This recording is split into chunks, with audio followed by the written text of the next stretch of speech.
Well, the only announcement I have is on a good note. We started right on time, 10 o'clock. And I want to commend all of you who were here on time, 10 o'clock. It's a good sign, a very good sign. And I hope we'll keep it up. I'm sure my friend and brother there from Kwenadugu must have been pleased this morning. I'm equally pleased. I'm equally pleased. Very good. And I encourage members to keep it up. Exactly. As I said yesterday, two things cannot wait: time and tide. They don't wait for anybody. And let us start measuring our progress by time. Let's value time. After all, those of us who have been overseas, you are enumerated by time.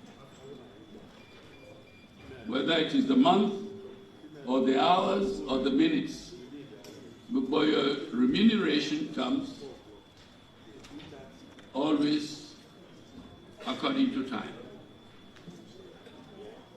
So let us try and imbibe that culture of respecting time. And when you do that, you see how rapid the development of this country will be. There is no magic to it. Even countries who are ahead of us in terms of development achieved it by respecting time and making sure they don't fiddle around, they do the real work, substantive work, when they are engaged in it. Nothing wrong in our emulating those good examples. The bad examples we should never encourage. And there are many bad examples out there, that we should never allow to influence our culture, our way of doing things in this country. But the good ones, let's embrace and adopt and imbibe and be part of our culture. After all, cultural development is a process of cross-fertilization. We influence them, and they too influence us. That's the way the world is and will continue to be. So I'm very, very impressed with today's attendance. You enabled us to start right on time. Let us maintain that record. I thank you all for ensuring that that happened. With that said, oh yes, I've just been reminded that our brother MPs from Ghana are still with us. May I invite all of them to please rise and be recognized.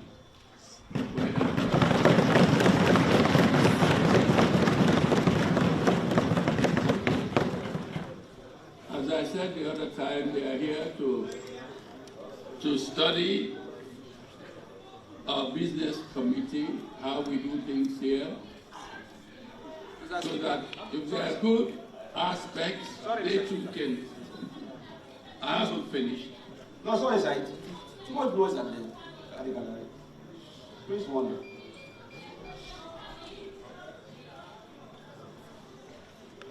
I can see that. And I cannot want people that I can see.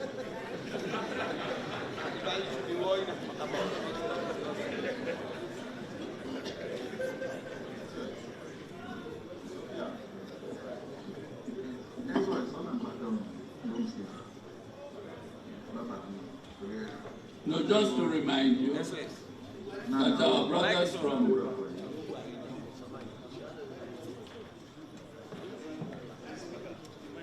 our brothers from the Parliament of Ghana are visiting us to come and study the way we conduct business in our business committee of Parliament, and to learn from our own best practices. By the same token, we've been to their parliament to learn from their own best practices, and that's the way we do exchanges between parliaments of the Commonwealth. We have a common tradition, a common heritage. So we learn from each other all the time. I think today is the last working day they are spending with us. And I hope their visit has been worthwhile. Anyway, they will tell us when we meet again this evening to bid them farewell at dinner. Good. They witnessed when our friends and brothers from the APC joined us, and they are now fortunate to witness a very special session of Parliament, and that is the reading of the national budget by the Minister of Finance. We hope you will be able to pick up one or two things that will be of benefit to them when they return back to Ghana.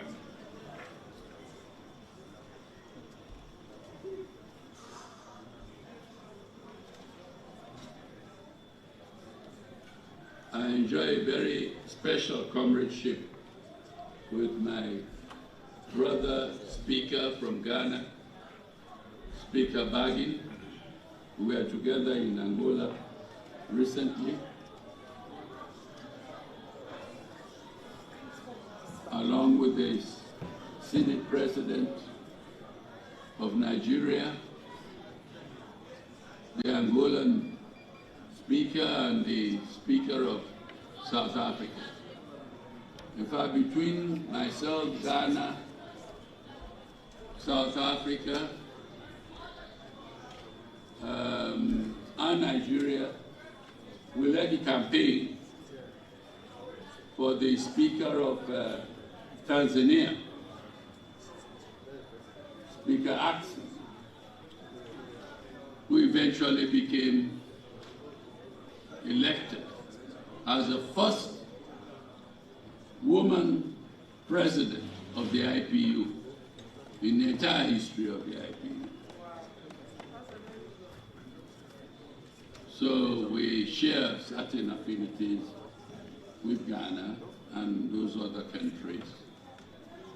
And it is my wish to continue to strengthen the excellent relations that we share with those partners.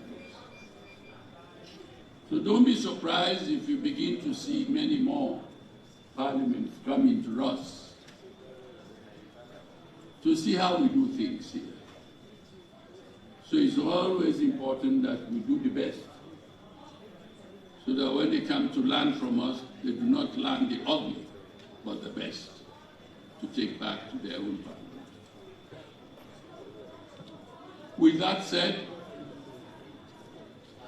let's get on with the day's business.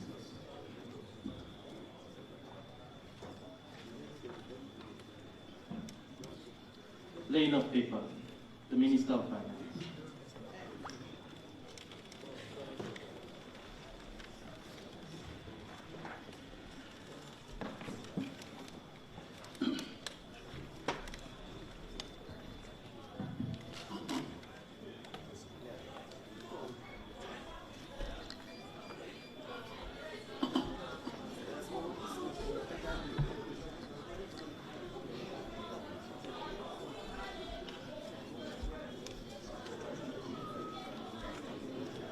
Mr. Speaker. Hold on a minute. I'm still getting noise coming from the gallery.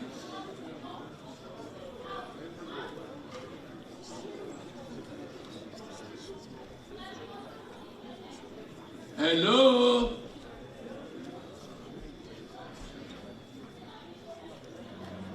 can still hear noises. Sergeant at Arms, do your duty, please.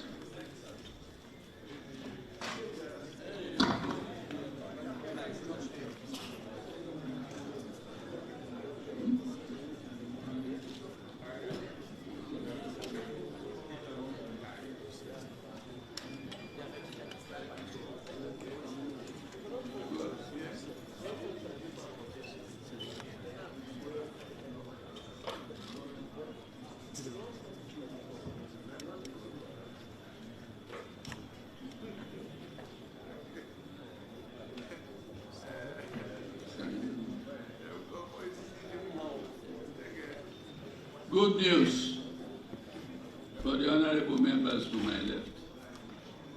By Tuesday, you'll be getting your tablets.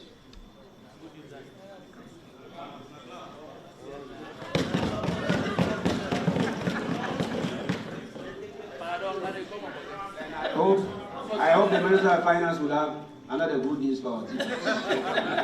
For our teachers in this country. I'm sure there will be good news for them today by our Minister. Okay, I think we've got some quiet now from the galleries. Let me take this opportunity. Let's speak the Mali language now. Do you have una way come for camp witness this very special occasion? I welcome una to Parliament. But una not a parliamentarian, so una not visitor. Una be no elect, una parliamentarians and then sit down so if una can with respect, una can with good manners, you dare for listen, not to for take part in what they happen doing. So you are the big una. Let one noise not come out from the galleries anymore. Otherwise, I go order let them clear una. The old man go.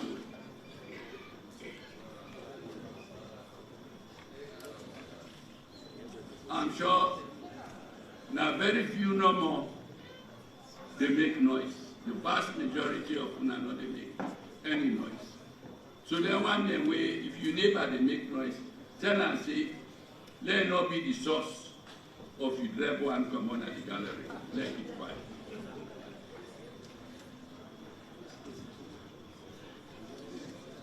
Thank you. Mr. Minister.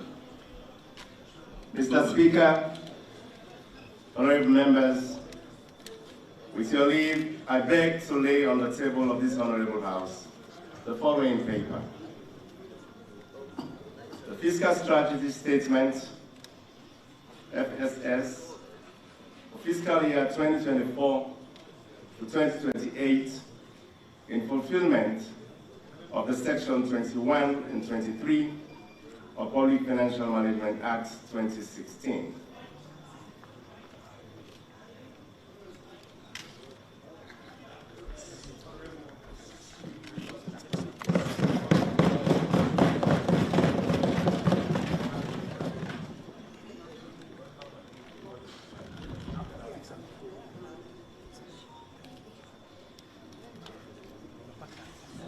Bill, the Appropriation Act 2024, Introduction and First Reading, the Minister of Finance.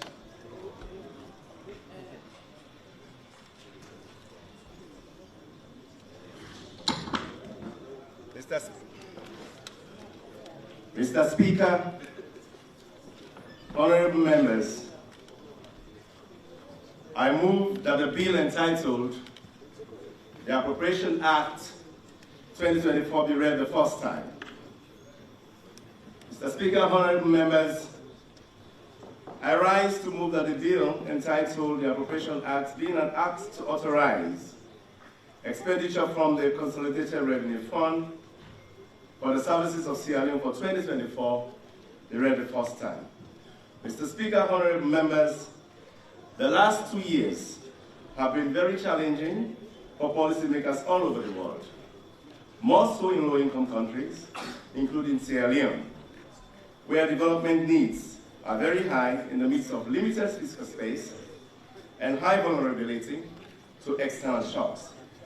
The external environment has not been favorable as the recovery of the global economy is losing momentum due to slowdown of the Chinese economy, disruptions of energy and food markets caused by the Russian-Ukraine crisis, and the impact of tighter monetary policy to fight global inflation.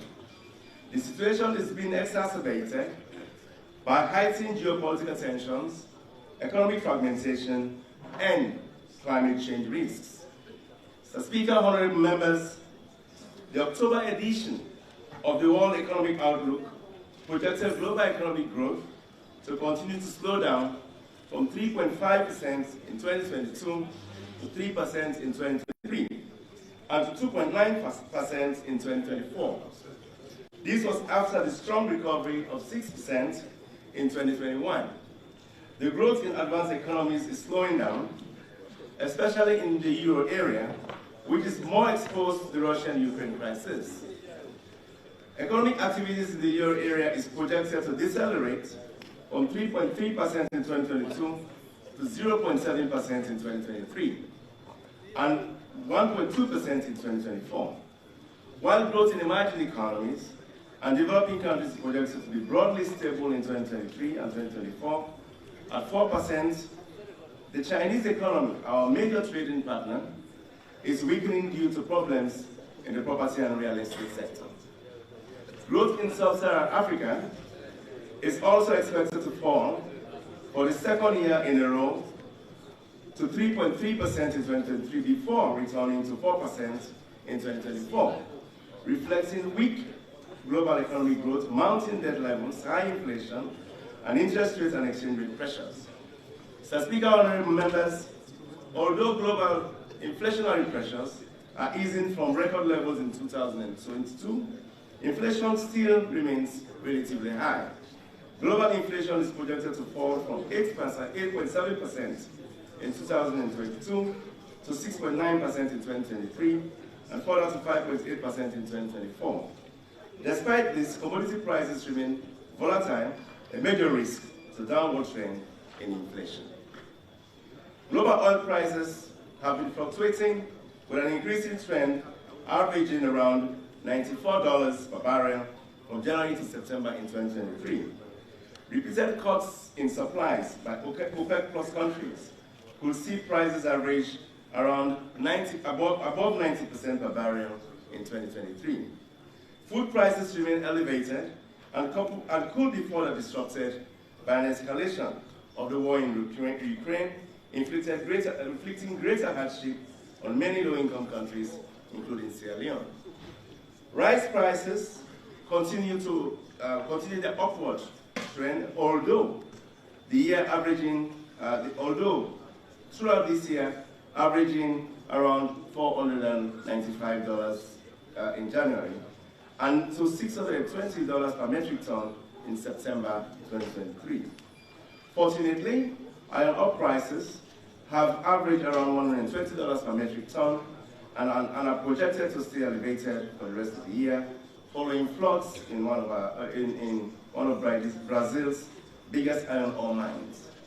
Mr. Speaker, honorable members, these adverse development, global development, and general economic uncertainties have contributed to a difficult socio-economic situation in Sierra Leone, characterized by weak economic growth, limited fiscal space, high inflation, high debt burden, sharp depreciation of the leones. These in turn have translated into high cost of living with adverse implications for food security in our country. In July this year, I presented a supplementary budget aimed at bringing back public finances to a sustainable path and maintaining the recovery from ongoing war in Ukraine and other related shocks. However, large debt service payments combined with high inflation and exchange rate pressures on the budget have narrowed the policy choices and presented difficult policy trade-offs. Mr. Speaker, honorable members, despite the difficult external environment, our program with the International Monetary Fund remains on track. The delayed 6th and 7th review of the extended credit facility were jointly approved by the IMF Executive Board in June 2023, triggering the disbursement of $20 million. Despite the limited fiscal space, we continue to support the free quality education program and infrastructure development, including the completion of key roads. We made progress on fiscal consolidation by instilling fiscal discipline in the management of public expenditures, which enabled us to fulfill 2 out of 3 quantitative performance criteria for the 8th review of the extended credit facility of the IMF. We also implemented all the prior actions and structural benchmarks. This improved program performance has paved the way for the staff level agreement on the conclusion of the 8th review, which is now awaiting approval by the IMF Executive Board late November 2023. The successful completion of the 8th review will trigger the immediate disbursement of $20 million and commencement of discussions for a successor program with the IMF in 2024. With support from the World Bank, we also implemented wide-ranging sectoral reforms in lands, labor, education, mining, public procurement, revenue administration, and digitalization. These and many more will lay the foundation for sustainable resilience and inclusive growth in the medium term. So, Speaker, honorable members, it is, however, disheartening to report that despite these efforts, successive and repeated shocks have exposed the underlying vulnerabilities of our food supply systems to a volatility of global food market. The ensuing high cost of living has pushed several households into food insecurity. This is untenable and therefore demands unprecedented and innovative solutions. Against the backdrop of global economic uncertainty, high cost of living and food insecurity, there is an urgent need to restore macroeconomic stability while protecting the poor and vulnerable. Hence the theme of the 2024 government budget. Mr. Speaker, honorable members, before elaborating on the government policy priorities and strategies for addressing the above-mentioned challenges, please allow me to provide a brief review of the domestic macroeconomic developments and budgetary performance for 2023, as well as the medium-term outlook of our economy. Macroeconomic developments and budgetary performance in 2023 and outlook. Mr. Speaker, honorable members, the macroeconomic development in 2023. After recovering strongly from COVID-19 pandemic with a growth of 4.1% in 2021, the Sierra Leone economy slowed down to 3.5% growth in 2022. The economy is projected to grow moderately by 2.7% in 2023. The uncertain global economic environment, coupled with high food and energy prices, continue to weigh on economic growth in 2023.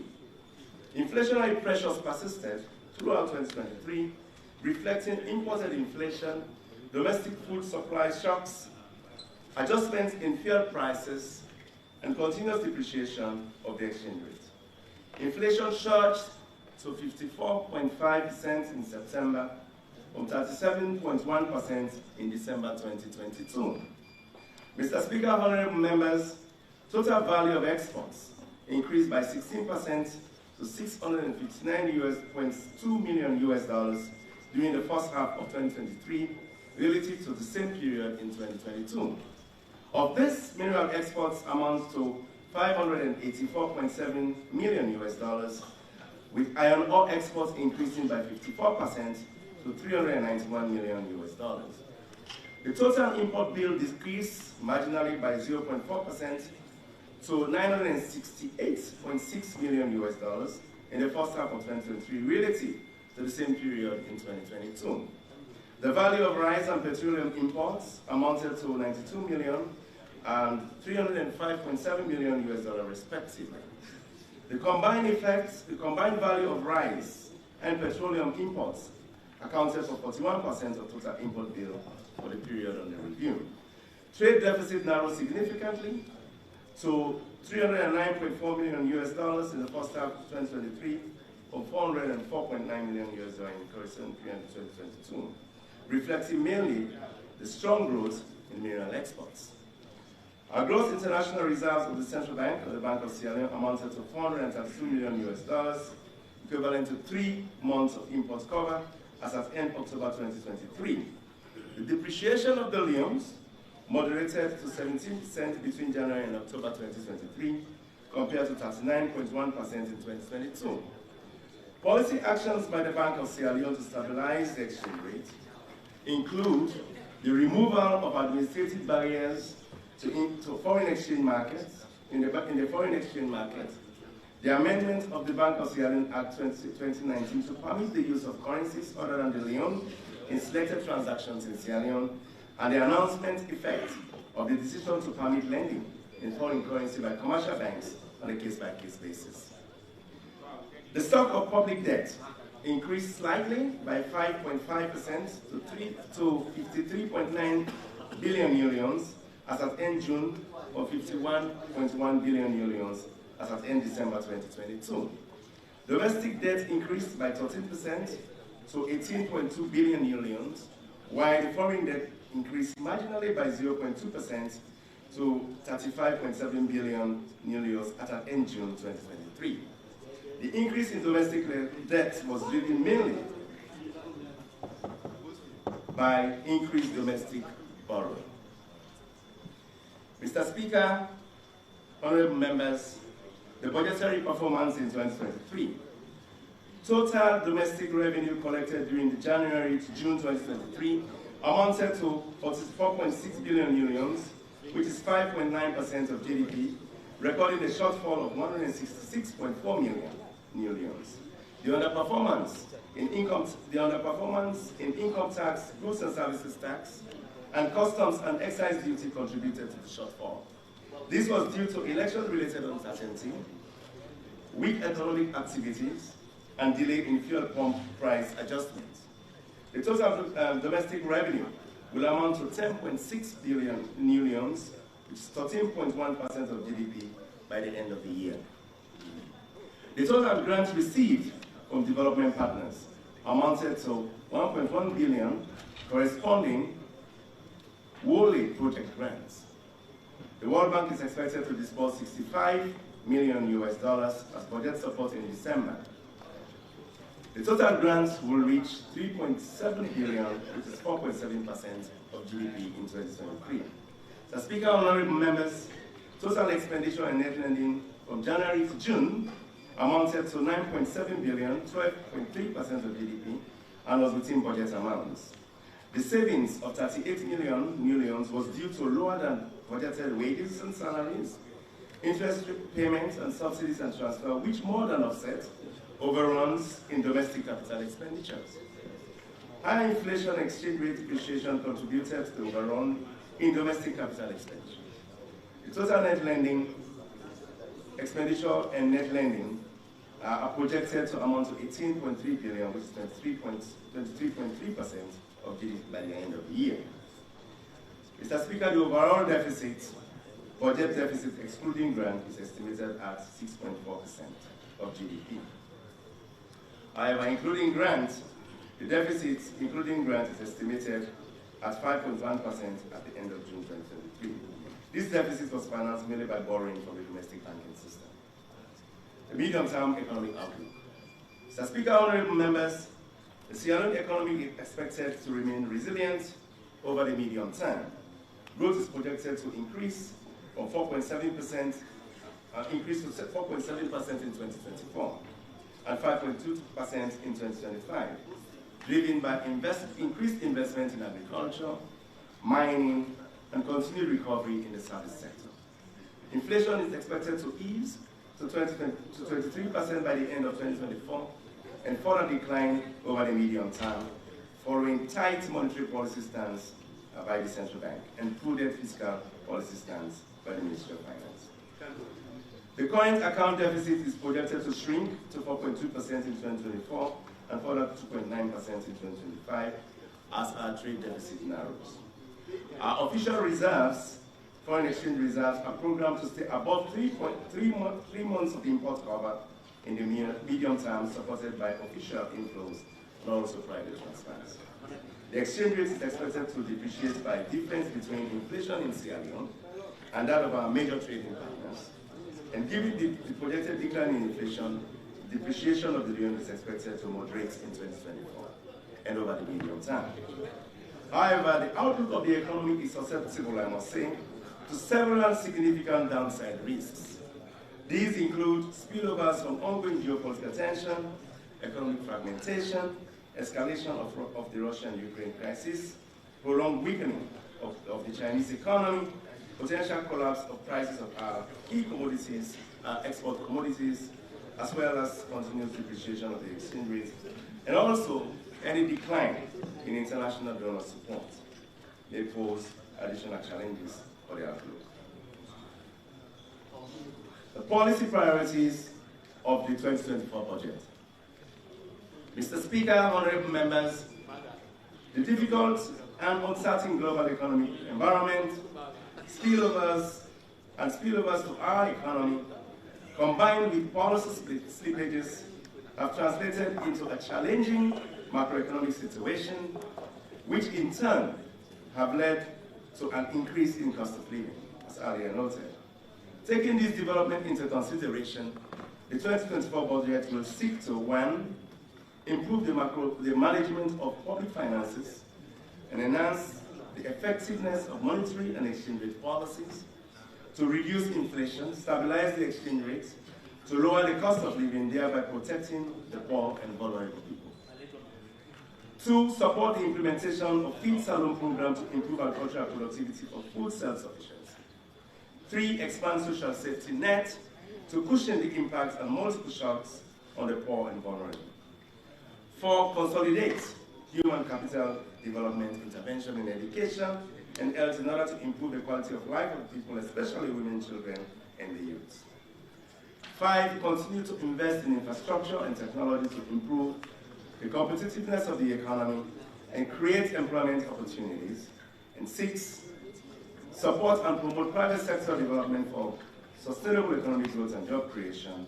7, support the implementation of appropriate climate adaptation and mitigation measures to minimize the impact of climate change on livelihoods. And 8, support the revamping of our public administration to improve the efficiency of public service delivery. The strategies for achieving the 2024 budget policy priorities. 1, improving the management of public finances to stabilize the economy. Mr. Speaker, honorable members, there is an urgent need to strike an appropriate balance between revenue efforts and expenditure management to reduce the budget deficit and government borrowing from the banking system, thereby helping to arrest the rate of exchange rate depreciation and lower inflation. In addition to enhanced fiscal discipline, enhanced fiscal discipline will create the fiscal space needed to increase spending on government priorities. Mr. Speaker, honorable members, to achieve this balance requires deliberate efforts to intensify domestic revenue collection and prudent management and control of public expenditures.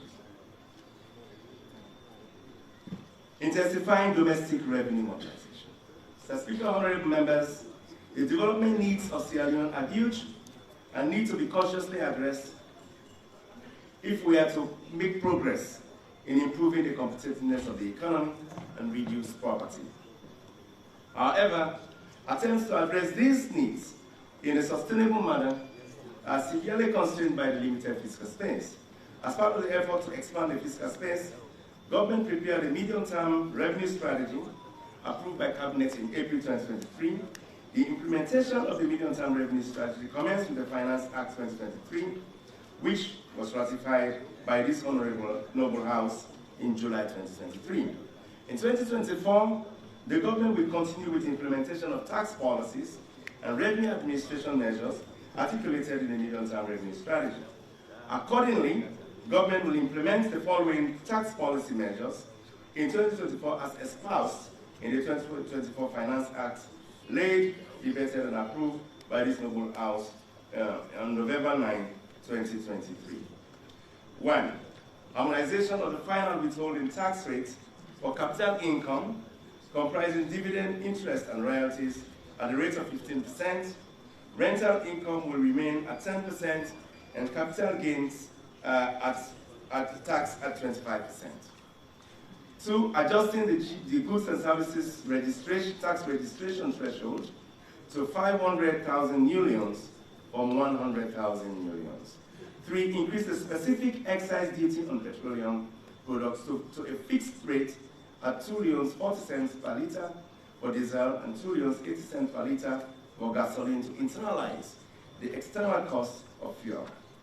This implies that the excise duty rate will no longer be used as an adjuster for the purpose of subsidizing fuel prices. 4, imposing a specific excise tax on plastic at the rate of 16 Leons per kilogram to protect the environment. 5, impose an excise tax on gambling and casino services at a rate of 10% of net betting revenues. 6, restoring import duties on imported rice at a rate of 5% in 2024 to be increased to 10% in 2025 to support local production of rice. The proceeds of this tax will be ring-fenced in the Agricultural Development Fund and used to support the Feed Salone program. 7, restoring import duties on iron rod at 10% from the current rate of 5%, and on imported cement at 20% from 10% to encourage domestic production of these imported commodities. The additional amount collected will be deposited into the Infrastructure Development Fund to support the implementation of infrastructure projects in the country. 8, restoring import duties on cooking gas at 5% to encourage domestic production. 9, impose an adjournment export royalty on timber exports based on value of timber products in addition to the current fixed rate charge of $3,000 per container retained as minimum. And 10, imposing an education levy of 1% of the value of all contracts for the supply of goods, services, and works as final withholding tax to support investment and predictable financing in the education sector. Innovative financing to maximize revenues on the management of our mineral resource wealth. Mr. Speaker, honorable members, I am pleased to report to this noble House that government through the Sierra Leone Mines and Mineral Development Management Corporation has established a special purpose vehicle, the Mineral Wealth Fund, Sierra Leone Limited, which will manage the commercial and business interests of the government in the mining sector. This will ensure the efficient management of our mineral resources to maximize revenue from the mineral sector. Under this arrangement, government will no longer depend on the 3%, only on the 3% royalty levied on mineral exports, but will also collect revenues on the income earned by the special purpose vehicle through its investment in key mining projects across the country. The revenue generated by the corporation will be deposited into the Transformational Development Fund for the financing of transformational projects in accordance with Part 4, Section 77 to 82 of the Public Financial Management Act of 2016. Mr. Speaker, honorable members, in tandem with the implementation of foregoing policies, the National Revenue Authority will implement the following revenue administration measures aimed at strengthening tax compliance. 1, expand the annual NRA audit plan to cover a high proportion of large taxpayers, including those in the extractive industry. 2, set up and operationalize the courts to deal with tax defaulters and other revenue offenses. 3, extend the block registration of businesses to all parts of the country. And 4, establish an electronic single window for clients of dutiable goods. 5, impose fines and penalties on shipping agencies that fail to upload manifest 48 hours before their arrival of vessels. 6, strengthen custom valuation through acquisition of a price reference database to support the valuation module in their secure world system. 7, fully deploying and exploiting the benefits of ITAS and ASICUDA and strengthening the collection of non-tax revenues through rolling out the mobile payment application to all revenue collecting MDAs nationwide. Revenue mobilization by local councils. Mr. Speaker, honorable members, government will continue to implement reforms that will enhance local revenue mobilization to reduce the over-reliance of local councils on central government for financing local priorities. To this end, a new fiscal decentralization policy is being prepared and will be completed in 2024, paving the way for innovation or innovative and sustainable financing strategy for local development. Expenditure control and management. Mr. Speaker, honorable members, government remains committed to strengthening public expenditure management to create a fiscal space for priority spending. This involves improving the sustainability of the wage bill, rationalizing expenditure on goods and services, strengthening the financial sustainability of state-owned utilities, utility companies, improving the management of capital expenditure, and ensuring prudent management of public debt. Improving sustainability of the government wage bill. Mr. Speaker, honorable members, to improve the sustainability of the wage bill, government is pursuing the following actions. 1, develop the medium-term wage bill management strategy that will introduce additional reforms to strengthen payroll management. 2, operationalize the Wages and Compensation Commission following the enactment of the Wages and Compensation Commission Act in April 2023. The process of appointing an chief executive officer, a deputy chief executive officer, and the chairman of the board commenced in September 2023 and will be completed by the end of the year. 3, carrying out a biometric verification exercise for teachers and health workers. The United Kingdom Foreign Commonwealth and Development Office, FCDO, has committed to provide financial and technical support for biometric verification of teachers, while the European Union has indicated support for the verification of the health sector payroll. 4, institute workforce planning for major payroll categories to improve the control relating to new recruits. Workforce quotas will be set for major categories of payroll, and this will be effectively monitored during the execution of the budget. 5, institute moratorium on salary adjustments to all subvented agencies in 2024, pending operationalization of the Wages and Compensation Commission. The requests for salary adjustment received from subvented agencies have not been uniform, thus awarding these salaries increases will further exacerbate the wage disparities in the public sector. And then 6th, conduct separate annual payroll budget discussions for all ministries, departments, and agencies. This is an opportunity for the Ministry of Finance to adequately ascertain payroll requests required by all MDAs. It will also improve payroll budgeting and minimize the persistent in-year requests for recruitment and salary adjustments received during the budget execution. Rationalizing recurrent and domestic capital spending. Expenditures. Mr. Speaker, honorable members, government will continue with efforts to rationalize non-salary recurrent expenditures and improve the management of capital projects, especially those funded by the government, to improve the credibility of the budget. The following actions will be implemented in 2024. 1, implement baseline budgeting with technical assistance from the IMF to improve budget planning and execution. 2, extend the coverage of the issues to additional 20 MDAs, including subvented agencies, bringing the total to 98 MDAs in 2024. This is to ensure that majority of government expenditure are processed through the IFMIS and avoid overspending and accumulation of arrears. 3, continue to strengthen cash management by ensuring that cash flow forecasting approved by the Cash Management Committee form the basis of quarterly budget allocation to MDAs to avoid accumulation of arrears. And 4, implement a block system of allocation of non-contractual expenditures.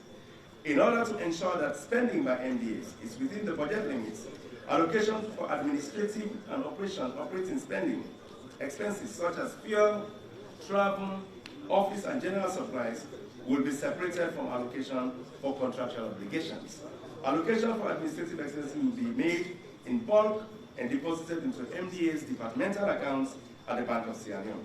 Allocation relating to payment for contractors will be processed and paid directly to the accounts of contractors or suppliers of goods, services, and works.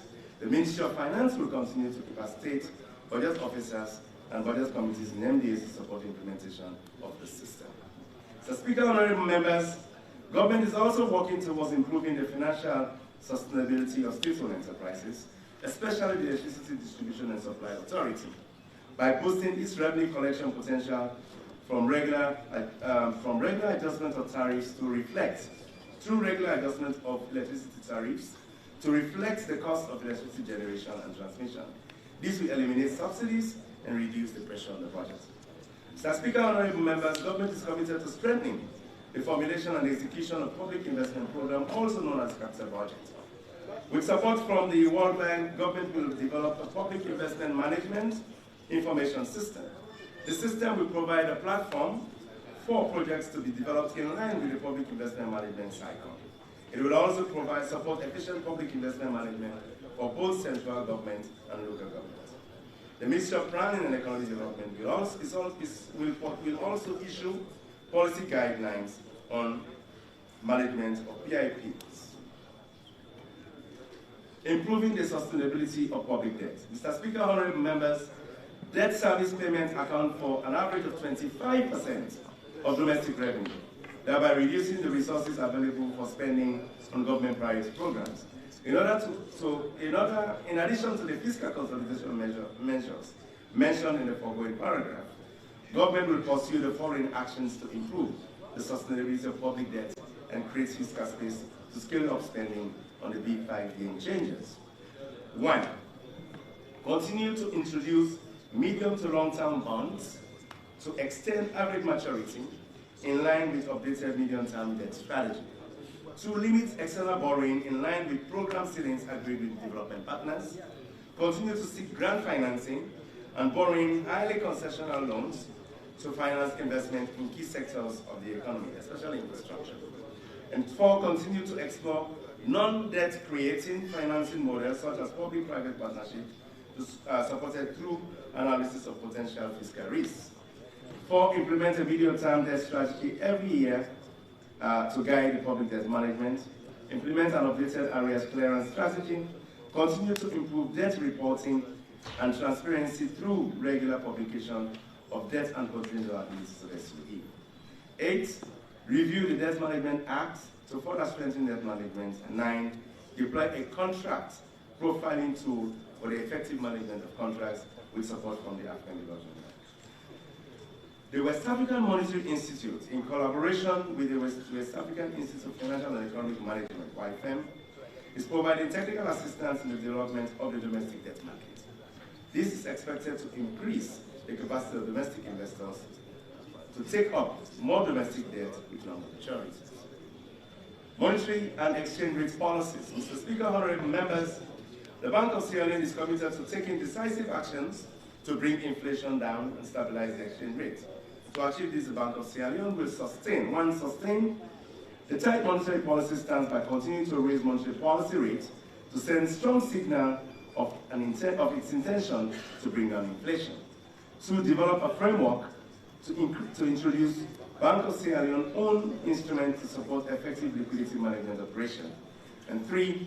Improve the communication to explain monetary policy decisions and action necessary to align inflationary expectations with policy objectives.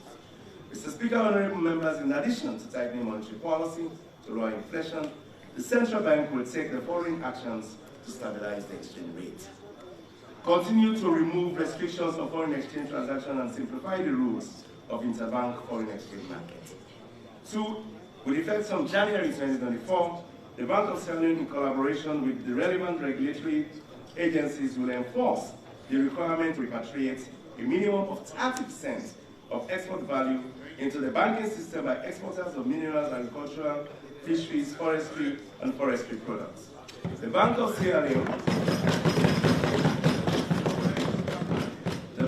Leone will recommend the purchase of gold to build foreign exchange reserves.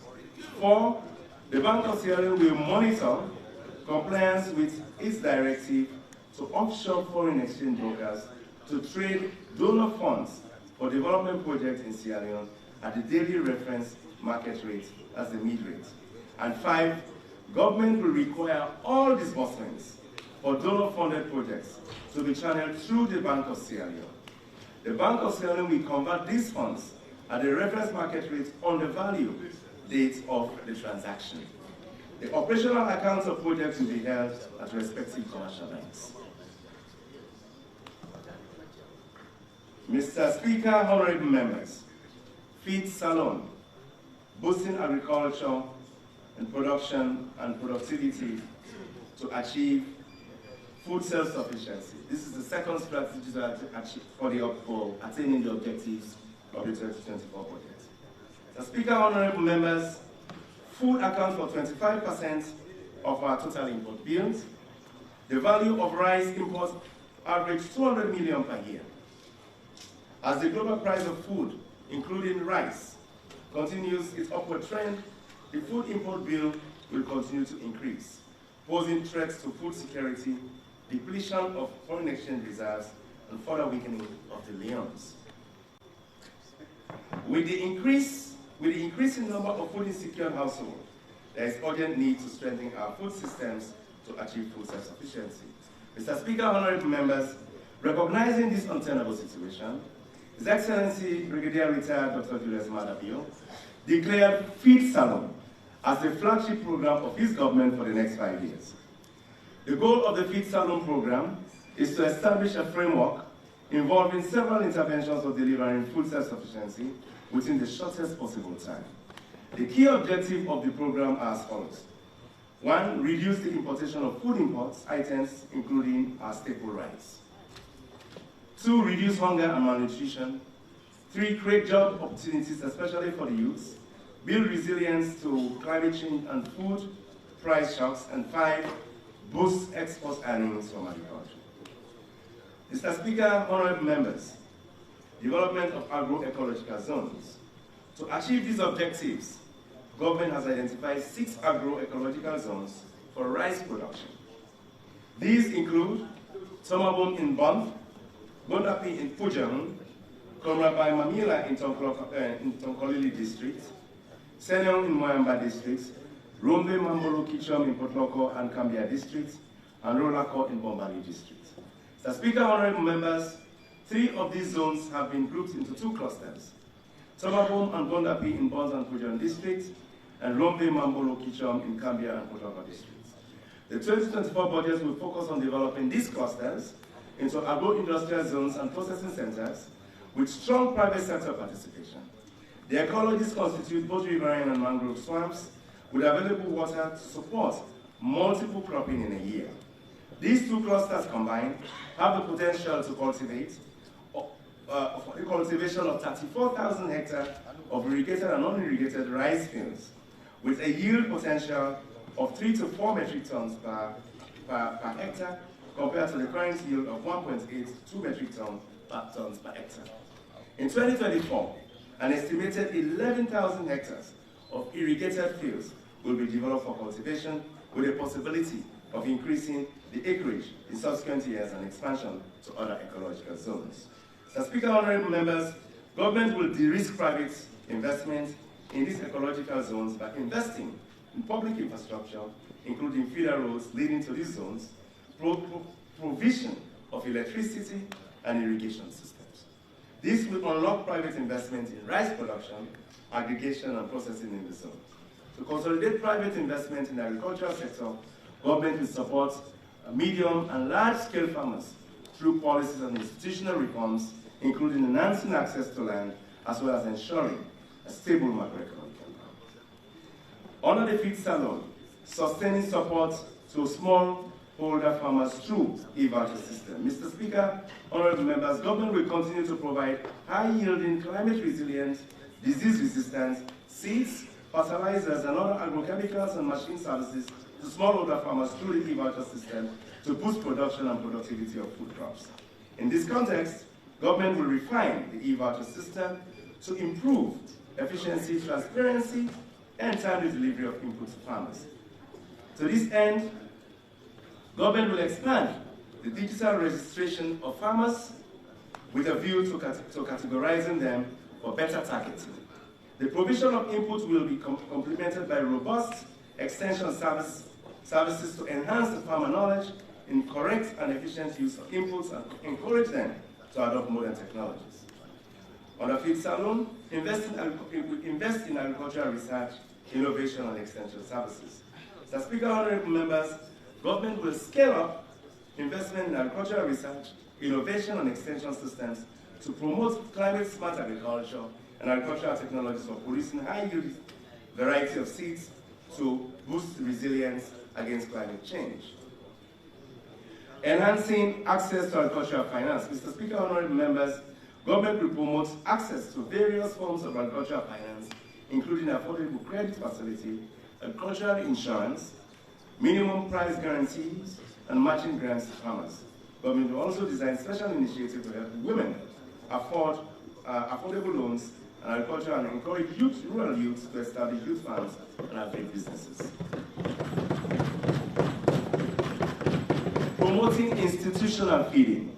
Mr. Speaker, honorable members, to further stimulate domestic production and demand, government will promote institutional feeding programs for schools, hospitals, correctional services, fire force, military, and police. From 2024, contracts for the supply of rice to this institution will be required to source at least 10% of the contract from locally produced rice.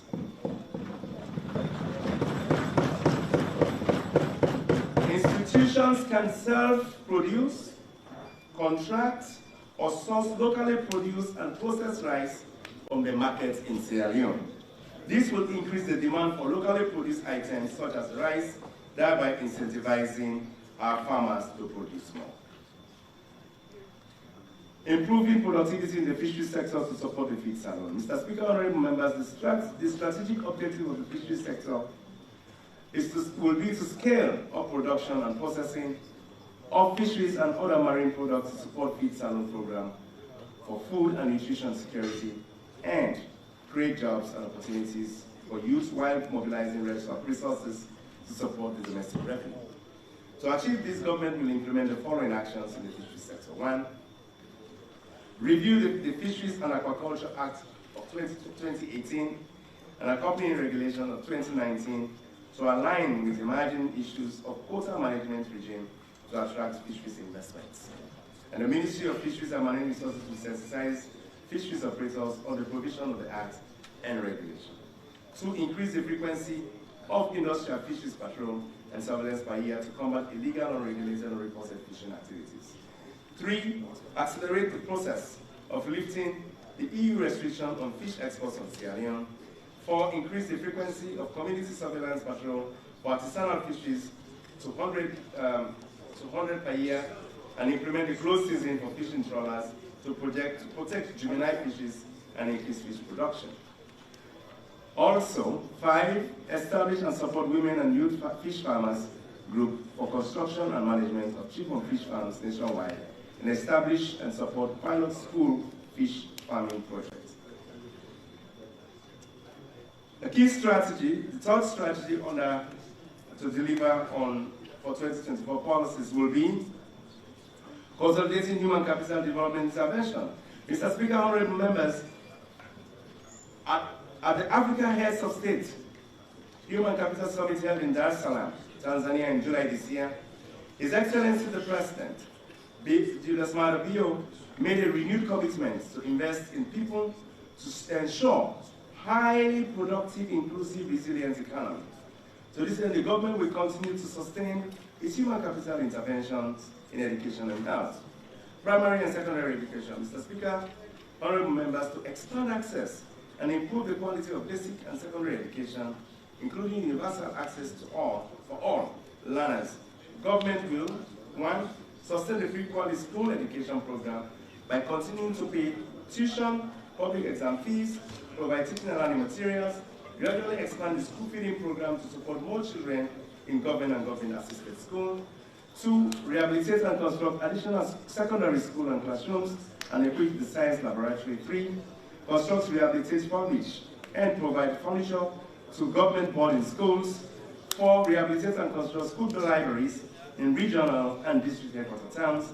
5, strengthen the implementation of integrated management information system, including deployment of digital and securitized data to provide unique ID for all learners, and 6, implement the credit scoring framework and code of conduct for teachers developed by the Teaching Service Commission as an incentive to improve teacher performance. Technical higher education. Mr. Speaker, honorable members, with the increasing number of pupils promoting to tertiary institutions from secondary institutions, we must position ourselves to effectively respond to the requirements of modern education that will equip students with the relevant skills to enable them to effectively participate in the labor market. To achieve this, government will operationalize the Komon-Tok University of Science and Technology, provide modern teaching and learning materials for tertiary institutions, review the curriculum for teachers' education. Government will operationalize the Komon-Tok University of Science and Technology, provide modern teaching and learning materials for tertiary institutions, review the curriculum for teachers' education, and implement the teacher practice policy in support of the free quality education program. We'll popularize the implementation of the education sector plan 2020-2026. 5, develop and implement dual apprenticeship policy and scale up funding for the loan scheme, student loan scheme, to target more beneficiaries. Improving healthcare services. Mr. Speaker, honorable members, pursuing universal health coverage through access to quality and affordable healthcare is an important component of government's human capital agenda. Over the past years, government has increased budgetary spending to health sector and expanded primary health facilities in the country. As a result, health outcomes have improved. For example, life expectancy increased from 53 years in 2017 to 61 years in 2023, while the maternal mortality ratio of 443 per 100,000 births is lower than the sub-Saharan African average of 536. This result manifests the strides that government is making to better the lives of citizens. And to further improve the delivery of healthcare services, government will continue to support the free healthcare initiative for under 5 pregnant women and lactating mothers, to scale up and sustain the provision of maternal, child, and adolescent health services, and expand sexuality education and family planning services. 3, support ongoing rehabilitation and expansion of secondary and tertiary hospitals and commence new hospital projects in Karine, Moyamba, Pujan, Kono, and Zimi. 4, complete the Port Local Emergency Hospital. 5, complete the construction and operationalization of the Lumley Pediatric Hospital. 6, complete the ongoing construction of 8 peripheral health units across the country. 7, operationalize the Public Health Agency. 8, expand health service delivery through mobile clinics and launch the construction of a cancer diagnostic treatment center.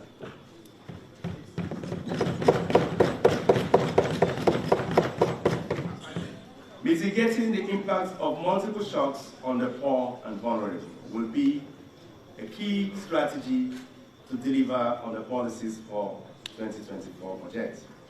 Our safety net programs. Mr. Speaker, honorable members, against the background of a high cost of living that has put several thousands of people into food insecurity, government recognizes the compelling need for targeted social safety nets. In this regard, government is working with development partners including the World Bank, European Union, Islamic Development Bank, through the National Commission for Social Action, NACSA, to provide much-needed support to the poor and vulnerable households across the country. Government is also implementing various social safety net programs in other MDAs, including the Ministry of Basic and Senior Secondary Education, School Education, Social Welfare, Gender and Children Affairs, Health, Sanitation, and Youth Affairs. Scaling up cash transfer to the extremely poor. Mr. Speaker, honorable members, government will enhance the ongoing cash transfer program implemented by NACSA.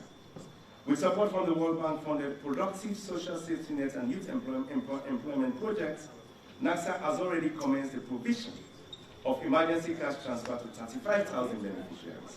Mr. Speaker, honorable members, under this project, NACSA will continue to provide cash transfer to 15,000 extremely poor households with priority given to female beneficiaries.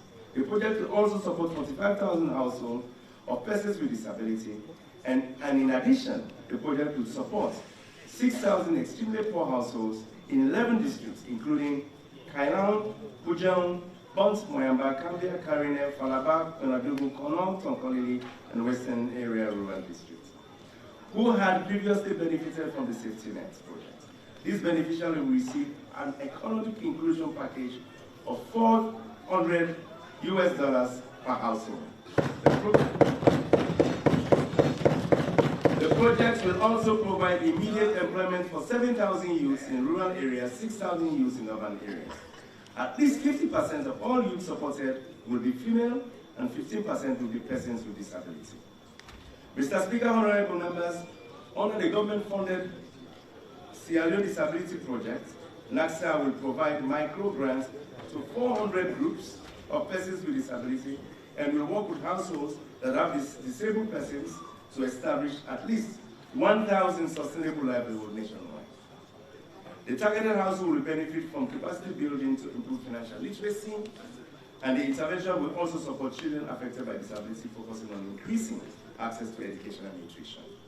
Labor-intensive public works. Mr. Speaker, honorable members, under the government contribution to the community-driven development projects and the rapid community development initiative, RACODI, NACSA will provide short-term employment to 15,000 youths in 2024 through the construction and rehabilitation of community school health and vocational centers and grade schools.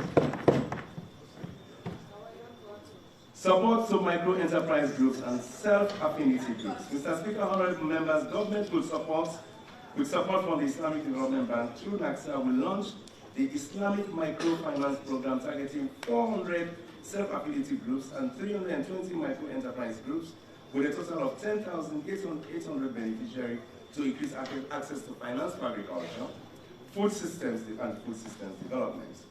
NACSA will also support construction of 2 community-managed regional resource centers in Moyamba and Komon-Tok to serve as planning centers for agricultural activities, and 3 model markets in Sembeon, Bradford, Mangbang to support agro-processing and marketing. Climate change mitigation for poor and vulnerable farmers in rural communities. The Speaker, honorable members, mitigating the impact of climate change is critical for rural farming groups nationwide. In this regard, government is funding a project on renewable energy for productive use, anchored largely on integrated water and energy management for food production. This intervention will directly benefit 28,500 poor and vulnerable women and young farmers living near pole solar mini-grid locations across the country. The project will establish solar-powered mini-irrigation, irrigation plots, greenhouses, and aquaculture ponds, and build capacity of local farmers in climate-smart food production. School feeding. Mr. Speaker, honorable members, government will sustain school feeding programs to encourage enrollment and retention. In 2023-2024 school year, an estimated 800,000 school children will benefit from school feeding program for 180 days at a cost of $7 million per child. The program will cover an additional 100,000 school children each year in the subsequent school years. In addition, the World Bank, under the Crisis Response Window, is also supporting school feeding covering 114,000 children in 3 districts, Bond, Kenaman, and Karina districts. Public transportation. Mr. Speaker, honorable members, to further demonstrate government commitment to ameliorating the transport constraints on the population, government, through the Ministry of Transport and Aviation, will procure 100 buses in 2024. The fleet will provide daily carrying capacity of 46,000 passengers within the Western area. The 50-seater buses will be managed by private sector operators with fares expected to be below market rate.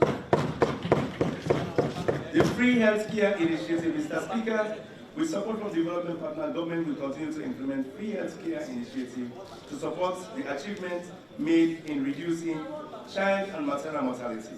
The program will also continue to reduce out-of-pocket expenses for primary medical care for under-5s, pregnant women, and lactating mothers.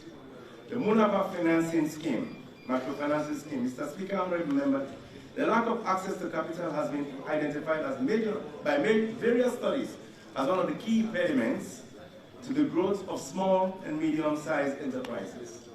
Recognizing the important role of small, medium enterprises in job creation and growth of the economy, government established the Monapa Fund in 2019 with an initial capital of 30 million to enhance access to affordable capital for small, medium enterprises.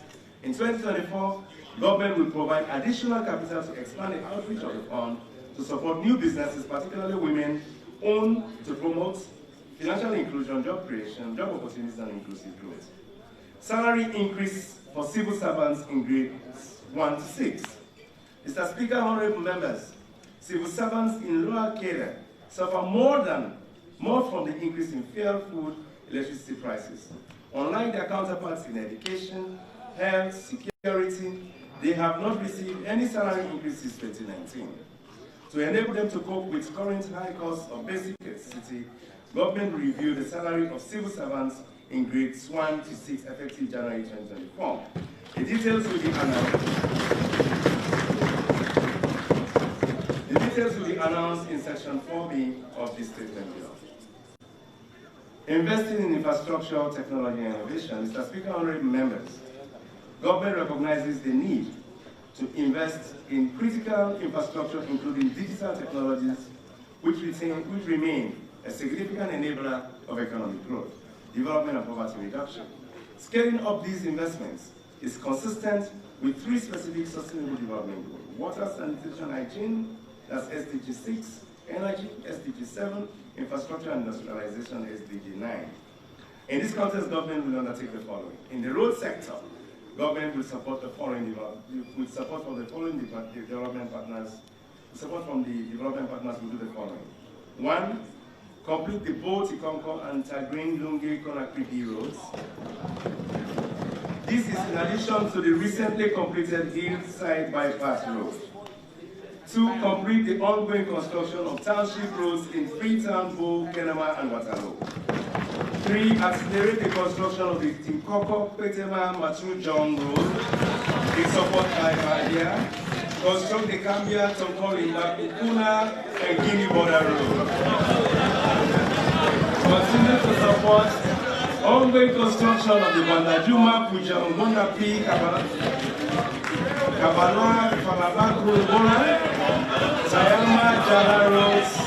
We continue to support the embankment and construction of bridges, culverts along the Monakika and Bongoma, the stretch in the Bond Island, accelerate the ongoing construction of the Jendema, Matru, Manoa, Tompari rural bridges with support from the World Bank, and continue the implementation of the 3rd phase of the Mano River Union Road Development and Transport Facilitation Project with support from the AFTV. In the energy sector, Mr. Speaker, honorable members, in the energy sector, government will complete the electrification of 7 district towns, commence the rehabilitation of the Dodo Hydro Dam, install solar mini-grids in 20 new communities nationwide, extend the transmission and distribution lines to mining companies as part of the effort to improve financial sustainability of EDSA whilst reducing the operating cost of mining companies. We will install 40 megawatts of containerized solar power under the Regional Emergency Solar Power Intervention Respite and implement the Transformational Energy Access Project in Sierra Leone with support from the European Union. To improve access to water in several communities, government will complete the construction of water supply facilities in 6 district headquarter towns, complete the implementation of the Blama, Bandawal, and 6 villages water supply system. We'll continue to support the ongoing implementation of the Lunde Pont Municipality Water Supply Project. We'll commence the construction of water supply system in Kamakwe, Mambolo, Lokupu by the Sierra Leone Water Company. And then we'll commence the installation of solar-powered mini-grid for Bo, Kabala, Kenema, and Makeni water supply systems.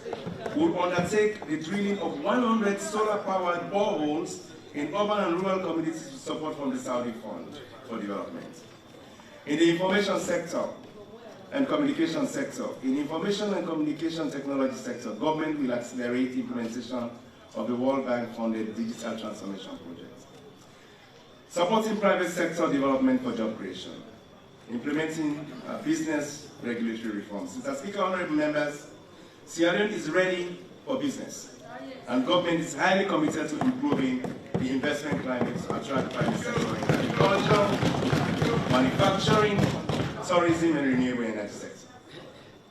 In addition to ensuring the stable macro environment, enhancing access to finance, and improving basic infrastructure, government will accelerate implementation of the ongoing regulatory frameworks and reforms.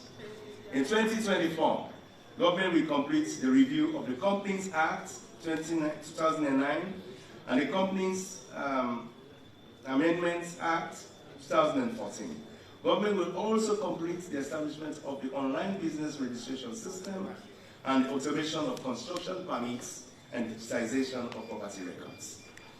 Building capacity of the medium-small enterprises. Mr. Speaker, honorable members, with the support from the Sierra Leone Economic Diversification Program projects, government will, through small, medium enterprise development agencies, SMEDA, supports SMEs in financial resource, access to financial resources and capacity building for business development. Building on the support provided to 60 SMEs in 2022, an additional 60 were provided with financial and business environment support services during 2023, and this effort and this support will continue in 2024. The SMEs have also received matching grants totaling $2.1 million, and the project will also provide technical and financial assistance to 3 emerging providers of business development services and in 2 tertiary institutions to improve their capacity. Establishment of special economic zones. Mr. Speaker, honorable members, in the quest for economic diversification, government has developed special economic zone policy to promote industrialization along key value chains to create jobs and position Sierra Leone as a destination of foreign direct investment. These economic zones will promote technology transfer, skills training, promote exports and generate foreign exchange earnings, facilitate inter-farm linkages and create employment. Government has therefore established a Koya industrial zone with beneficial tax and non-tax incentives to address market failures and binding constraints to attractive investments. Youth employment programs. Mr. Speaker, honorable members, the program and projects highlighted so far in this statement will create immense job opportunities. To build on and expand these programs and these opportunities, government will continue to support youth employment initiatives such as the Youth in Fisheries, Youth in Agriculture, Life Skills Development Programs. For youth in fisheries, Mr. Speaker, honorable members, government will implement interventions aimed at increasing access to livelihood opportunities for young people living in the coastal communities. The Youth in Fisheries program will provide jobs for 4,200 youth across 16 districts throughout the following, through the following interventions. 1. Construct, stock, and equip fish ponds in all districts. 2. Construct 100 fishing boats with ultra-modern accessories. This component will provide direct employment for 2,000 youths and indirect employment for 10,000 beneficiaries across 7 coastal districts, including Bond, Moyamba, Western Rural, Western Urban, Otloko, Pujan, and Kambia. We will establish and support female-led marketing groups with skills in fish processing, preservation, and marketing, and provide cooling facilities and electricity supply for fish preservation, and provide startup capital for women engaged in fish value chain in 70 coastal communities. Youth in agriculture. Mr. Speaker, honorable members, you will recall that government had begun investing in chiefdom youth farms. This package has enabled youth cooperatives to engage in agribusiness along rice value chain.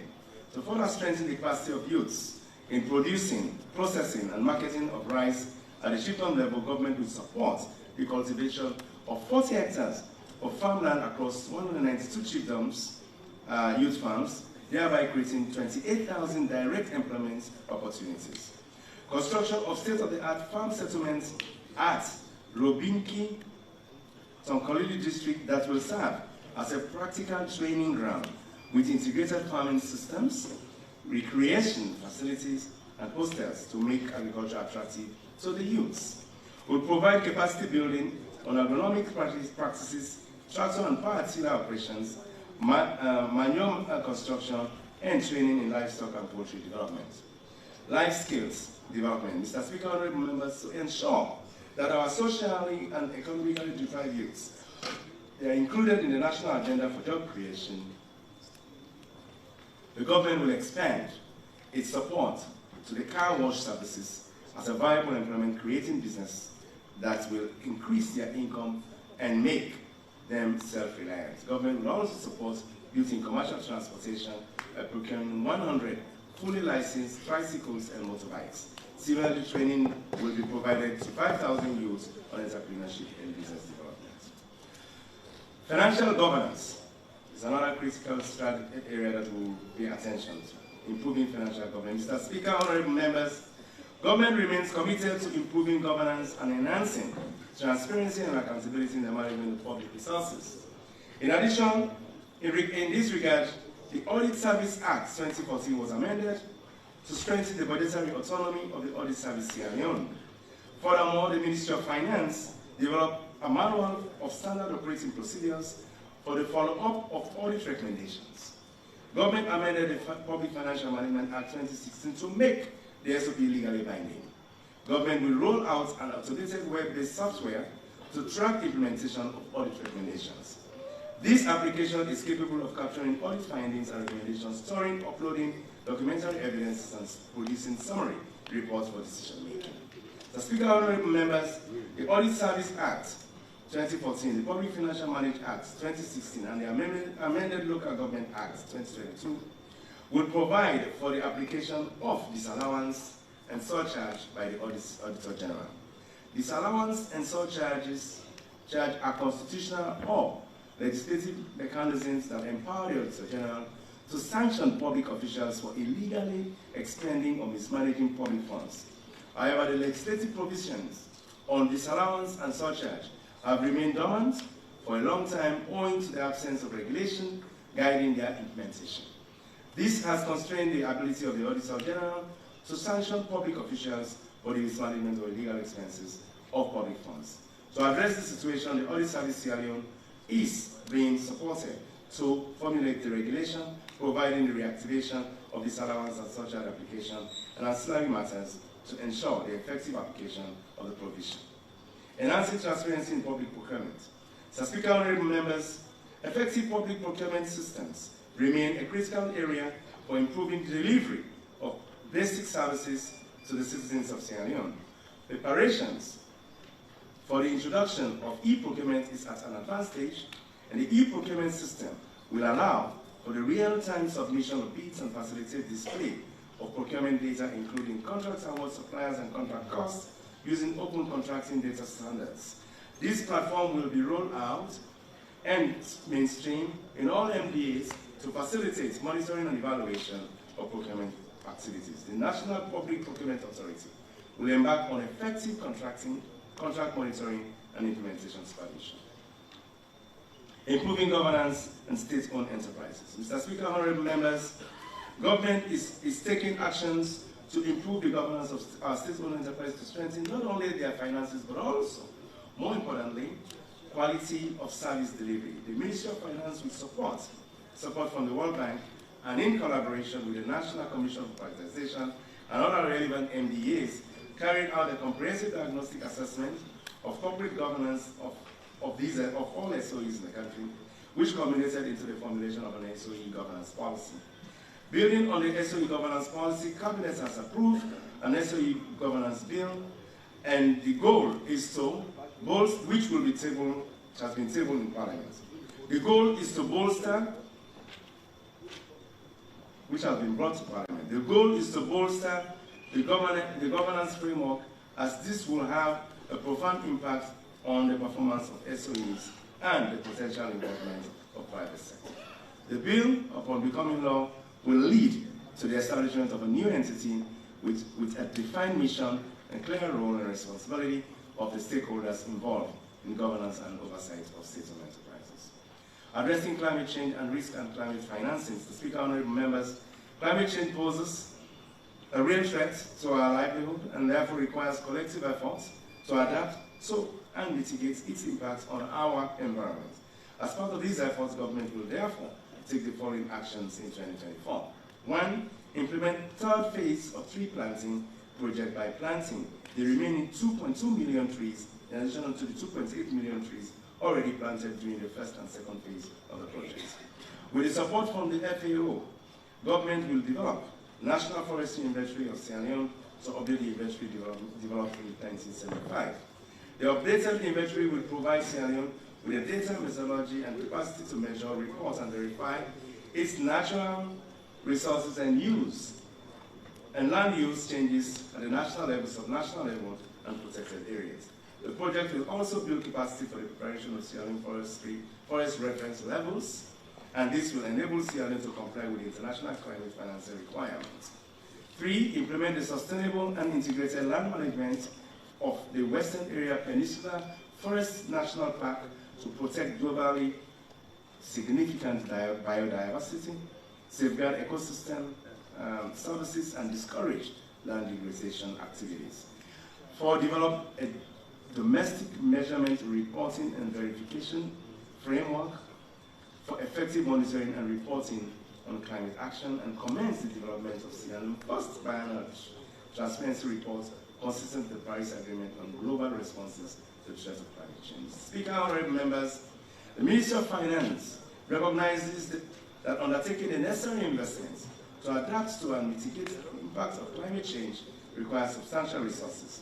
For example, transitioning to cleaner energy, introducing climate-smart agriculture, and building resilience in infrastructure requires not only sound planning, but also significant financial commitments. Speaker, honorable members, the Ministry of Finance, through its recently established climate finance unit, will coordinate and facilitate mobilization of international public and private climate finance to complement domestic resources in the fight against climate change. The ministry will therefore collaborate with the Ministry of Environment and Climate Change to develop policy framework regulations relating to climate finance, and to this end in 2024, these two ministries will support with development partners will undertake the following action. Develop climate finance strategy, develop a carbon market and non-market trade policy framework to facilitate Sierra Leone's participation in international carbon markets, which will complement climate finance mobilization efforts locally and internationally. And then we'll introduce climate budget targeting to track and trace government expenditure on climate change.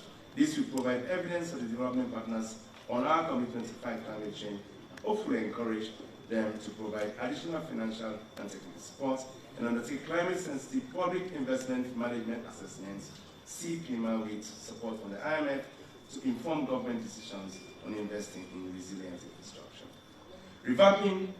Revamping public administration.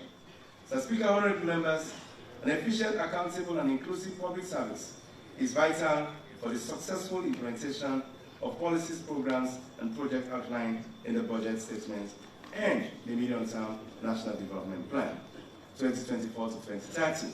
This will be achieved through reviewing and deepening ongoing reforms and developing new ones with a focus on fostering our culture of professionalism, competencies, skills development to enhance the delivery of the public service. In this context, the government will undertake the following action. Review and harmonize policies, legal framework to develop and roll out norm standards aimed at addressing the current challenges associated with the human resource management practices. Develop public service competency framework. Establish delivery units in selected ministries driving the Big Five agenda linked to the delivery, central delivery units in the presidency. Operationalize the Wages and Compensation Commission to facilitate processing of and reviewing and harmonizing wages and salaries in the public service, and carry out comprehensive mapping of public services in 2024 to support the structuring and rationalization of staff and deployment of civil servants. The budget, 2024 budget, domestic revenue and grants. Mr. Speaker, honorable members, on the basis of the tax policy and administrative measures highlighted earlier and the expected recovery in economic activities, domestic revenue is expected to increase to 14.9 million, which is 14.8% of GDP in 2024. Income tax will contribute 5.4 billion, goods and services 3.5 billion, customs and excise duties 3.1 billion new loans, and royalties and mining licenses 856 million new loans, and fish royalties on fisheries 223 million new loans, parastatal 154 million new loans. Revenues from other department and agency will amount, and if including royalties on export timber, will amount to 1.7 billion. Total grants will to be disbursed by development partners are projected to amount to 5.9 billion, which is 5.8% of GDP. Expenditures, priorities, and budget allocation. Mr. Speaker, honorable members, the priorities of the government for the next 5 years have been identified as the big five game changers, including Feed Salone, consolidating human capital development, youth employment scheme, revamping public administration, and investing in technology and infrastructure. The composition and allocation of government expenditure, both recurrent and capital, for the year 2024 reflects these priorities.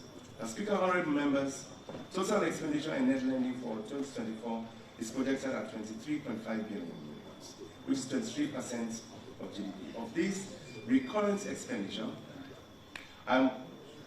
expenditure will amount to 16.5 billion, and capital expenditure at 7.1 billion. Foreign finance capital expenditure is projected at 4.3 billion, 4% of GDP. Mr. Speaker, wages and salaries. Mr. Speaker, honorable members, government wage bill is projected to increase to 6.5 billion, 4.6% of GDP in 2024, from 5.3 billion, which is 6.7% of GDP in 2023. Of this, 385 billion is allocated to pensions and gratuities and other allowances. The contribution to Social Security Fund for the government workers will amount to 526 billion euros. The increase in nominal wage will provide the increase in the nominal wage bill provides the following. 1. Government commitment to a 45% increase in salary for teachers, which started in 2023, remains intact. Teachers will receive the second tranche of 15% in January 2024. Government will also recruit 2,000 additional teachers and reassess and promote 2,200 teachers effective September. Recruitment of 2,000 health workers, which is part of the delayed recruitment for 2021-2022 quotas, as follows. 1,000 teachers effective March 2024, and an additional 1,000 effective July 2024. Recruitment of 500 new employees by subvented agencies, including the newly established ones. Recruitment of additional 500 civil servants, including the newly established Ministry of Communication and Technology. Recruitment of 500 staff by tertiary educational institutions effective April 2024 as follows. Universities, 300 new recruits. Colleges, 100. Technical and vocational institutions, 100 staff. Recruitment of 700 military personnel, including 58 military health workers, effective July 2024. Recruitment of 1,000 new employees by Sierra Leone Correctional Services, effective July 2024. Recruitment of 200 new employees by Fire Force Authority, effective July 2024. And recruitment of 100 consultants in FY 2024. Mr. Speaker, honorable members, in recent years, despite the tight fiscal space, government awarded salary increases to teachers, staff of tertiary educational institutions, and security forces. Government also awarded salary increases to health workers by maintaining the COVID allowances. Mr. Speaker, honorable members, however, the salary of civil servants have not been reviewed since 2019, as earlier noted. Therefore, the projected wage bill will also provide for adjustments in the wages and salaries of civil servants to partly compensate for the increase in cost of living. With effect from January 2024, the least paid civil servant will receive a take-home pay of 1,000 euros.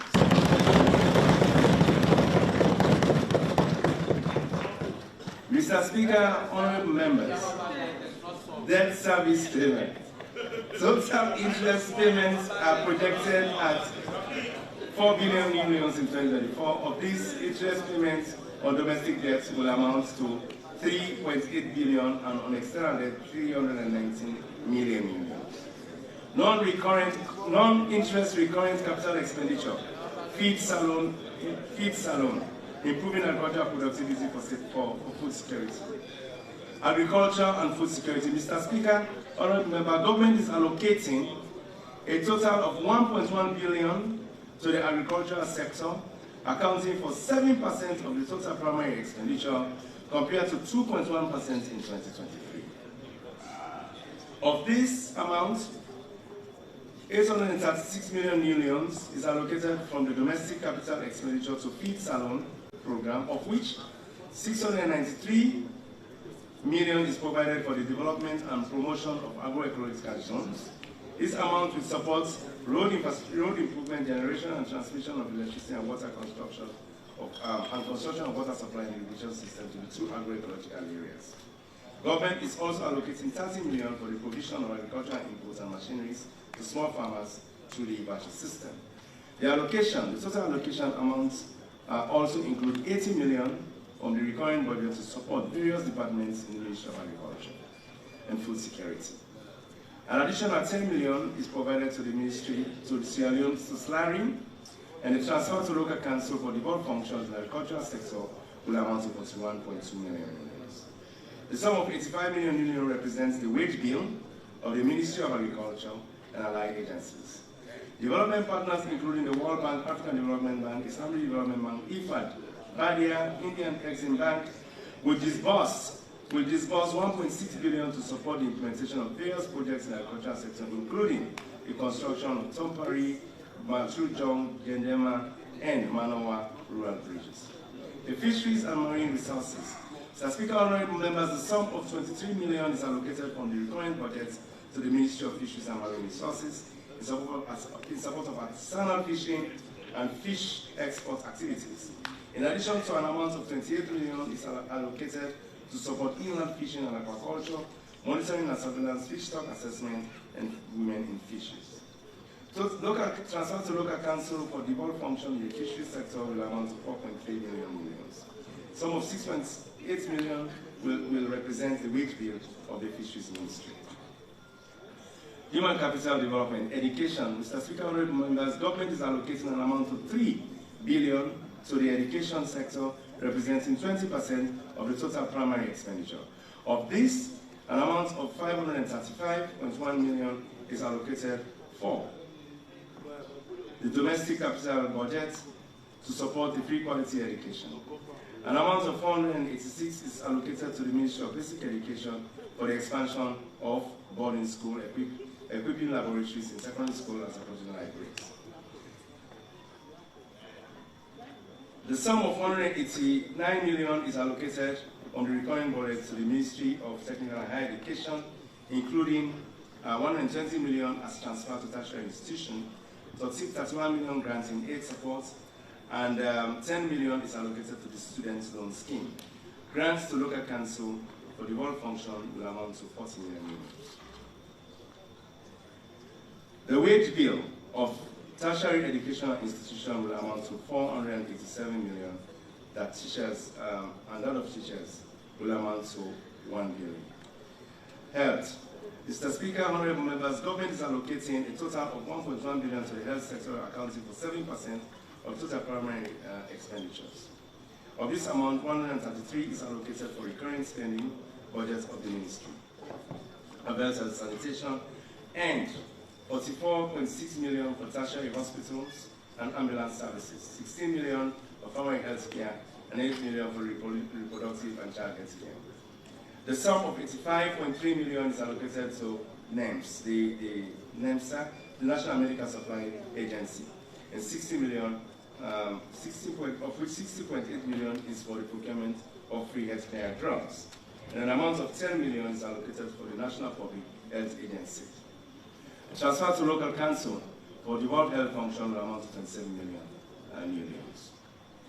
The capital budget for the sector will amount to 31 million to the Ministry of Health. 50 million is for the construction of the farmer grade warehouse and ancillary facilities, and 10 million for the completion of the Komon-Tok emergency hospital. Development partners, including the World Bank, ISDB, Badia, Kuwaiti funds, will disburse 207 million to support implementation of various projects in the sector. The sum of 776 million is also allocated for wages and salaries in the sector. Social protection. Mr. Speaker, honorable members, government recognizes the critical importance of safety net.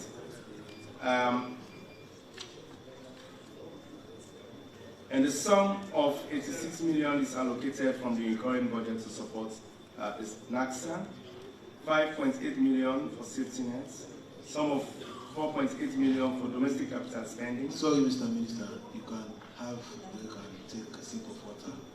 But at this juncture, Mr. Speaker, the time is past 12.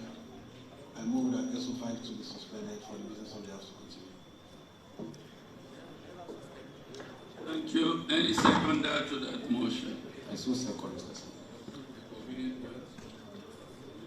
All in favor of the motion say aye. Aye.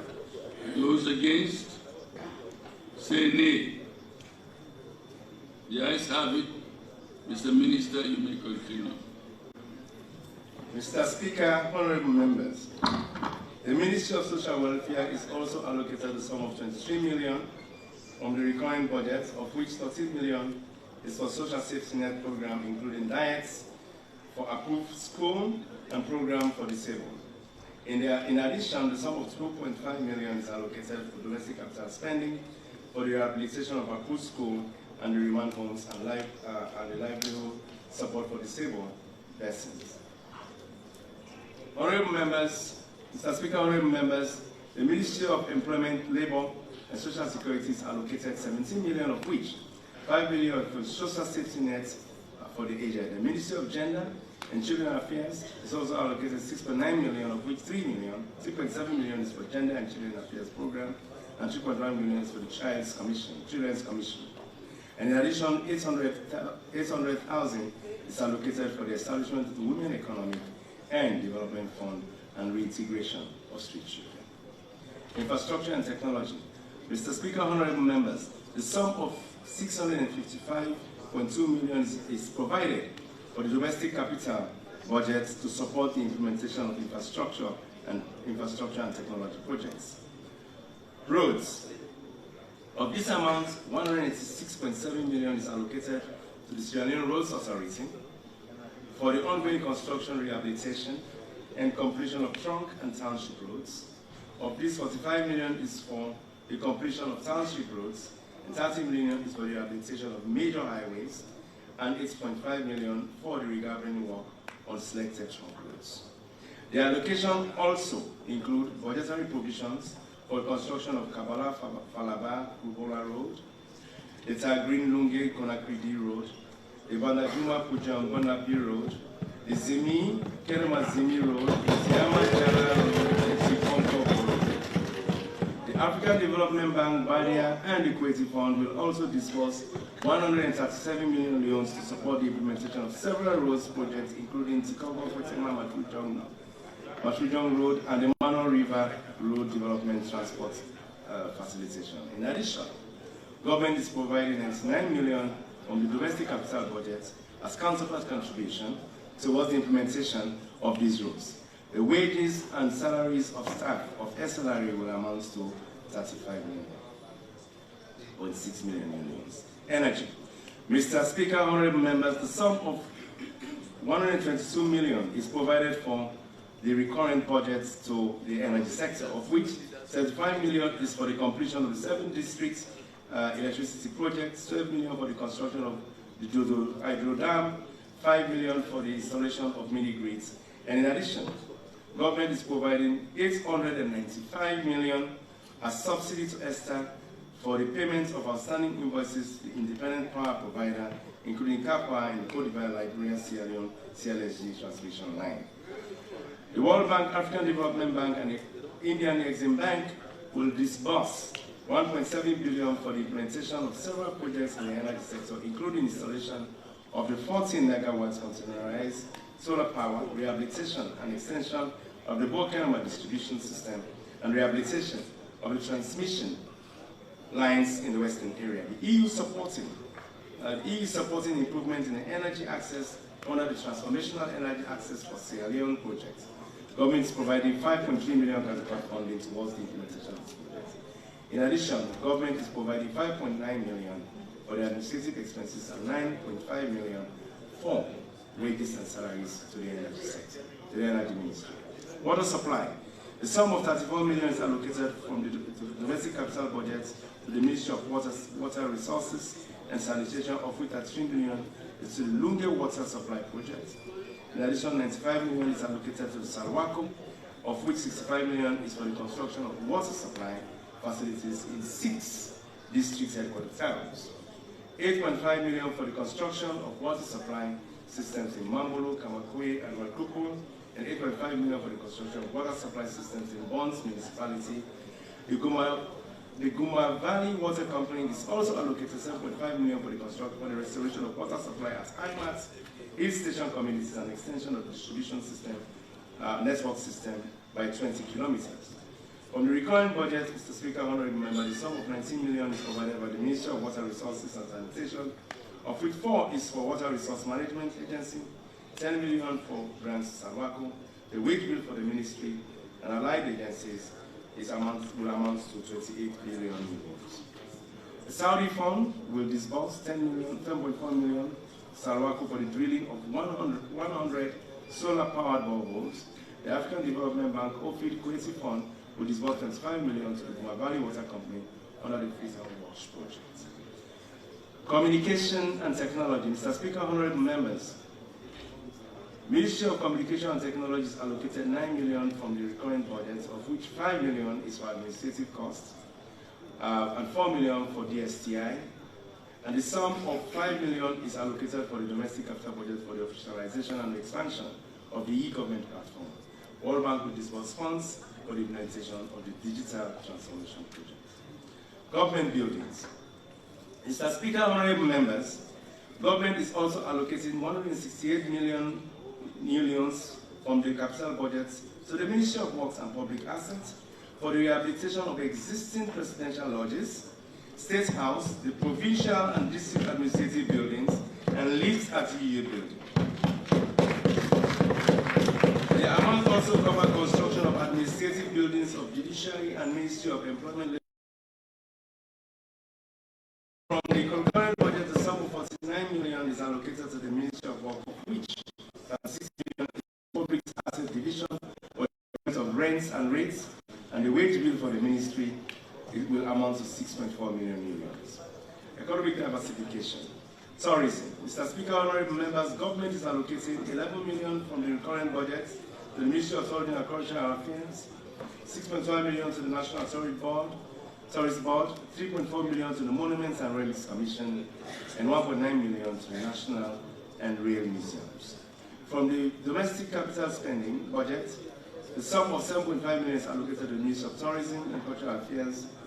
4.3 million is for the construction of Tourism Information Center, and 3 million is for the construction of physical infrastructure for cultural heritage.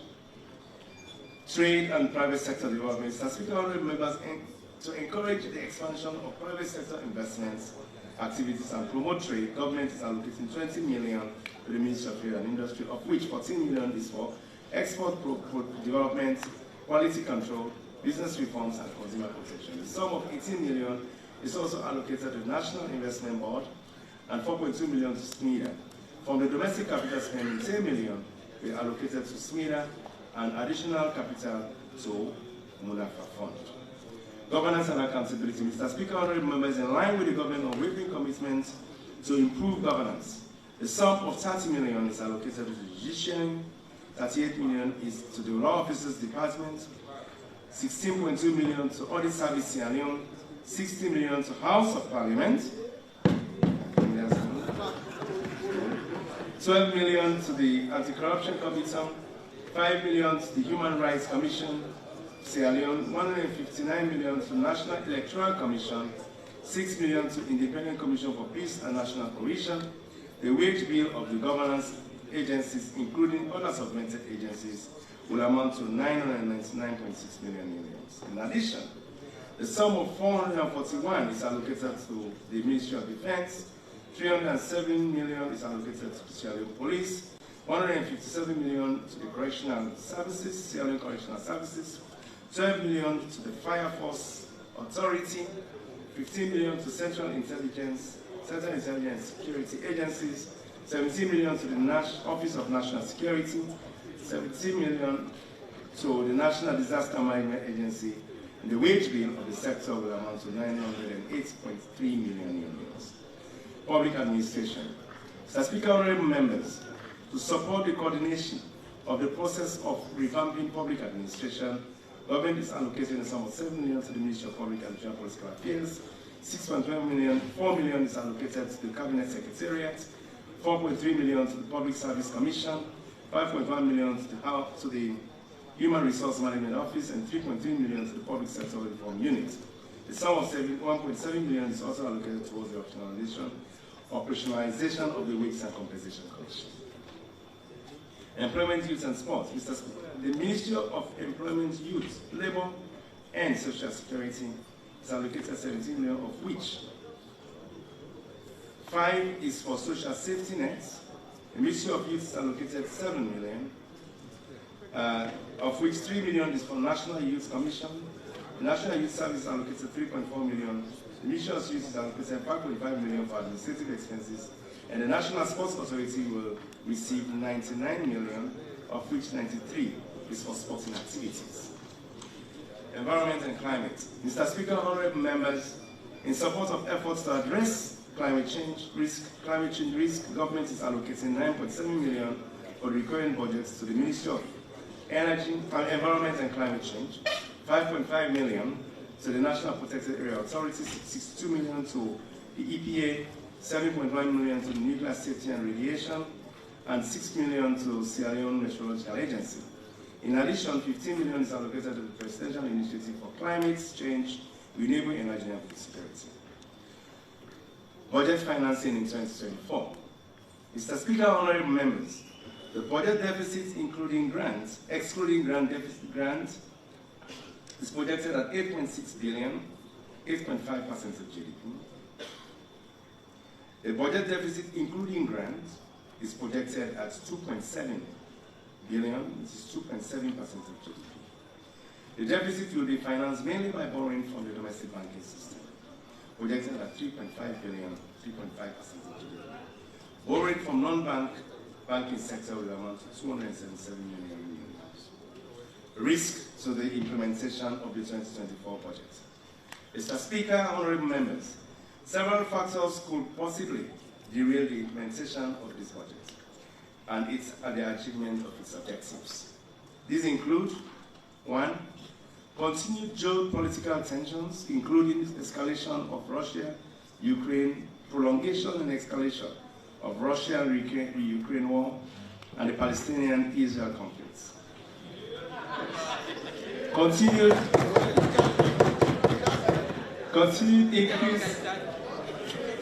increase in global food and energy prices and its effects on domestic prices.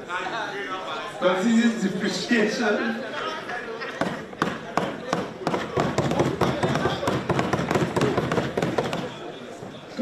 depreciation in the exchange rates and its impact on implementation of the budget.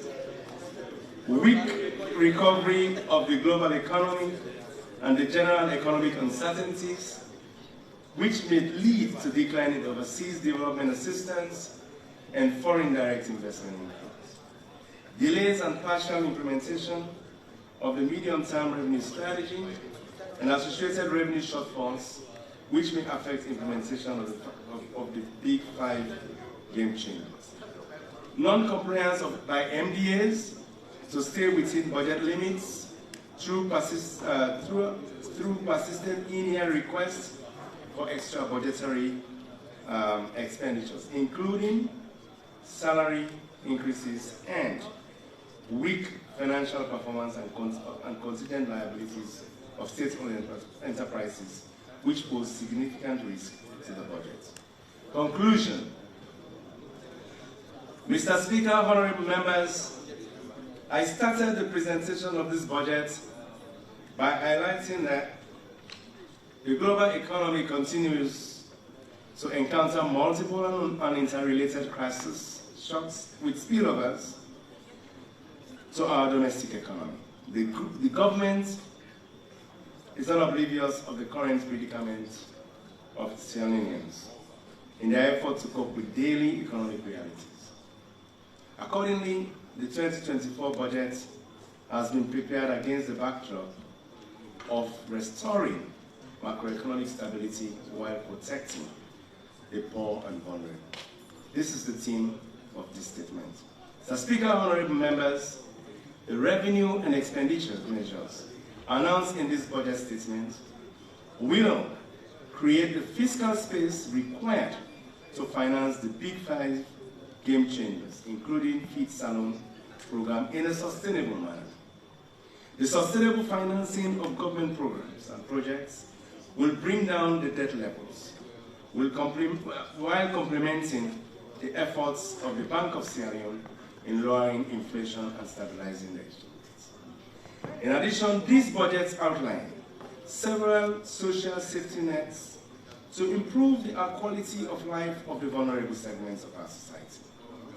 The budget also highlights various programs and projects that will create job opportunities for our women and youth. These, in turn, will go a long way in addressing the high cost of living. Mr. Speaker, honorable members, as observed earlier in this statement, the repeated shocks in recent years have also exposed the vulnerability of our economy in general and food systems in particular to the geopolitical and economic fragmentation of the world economy.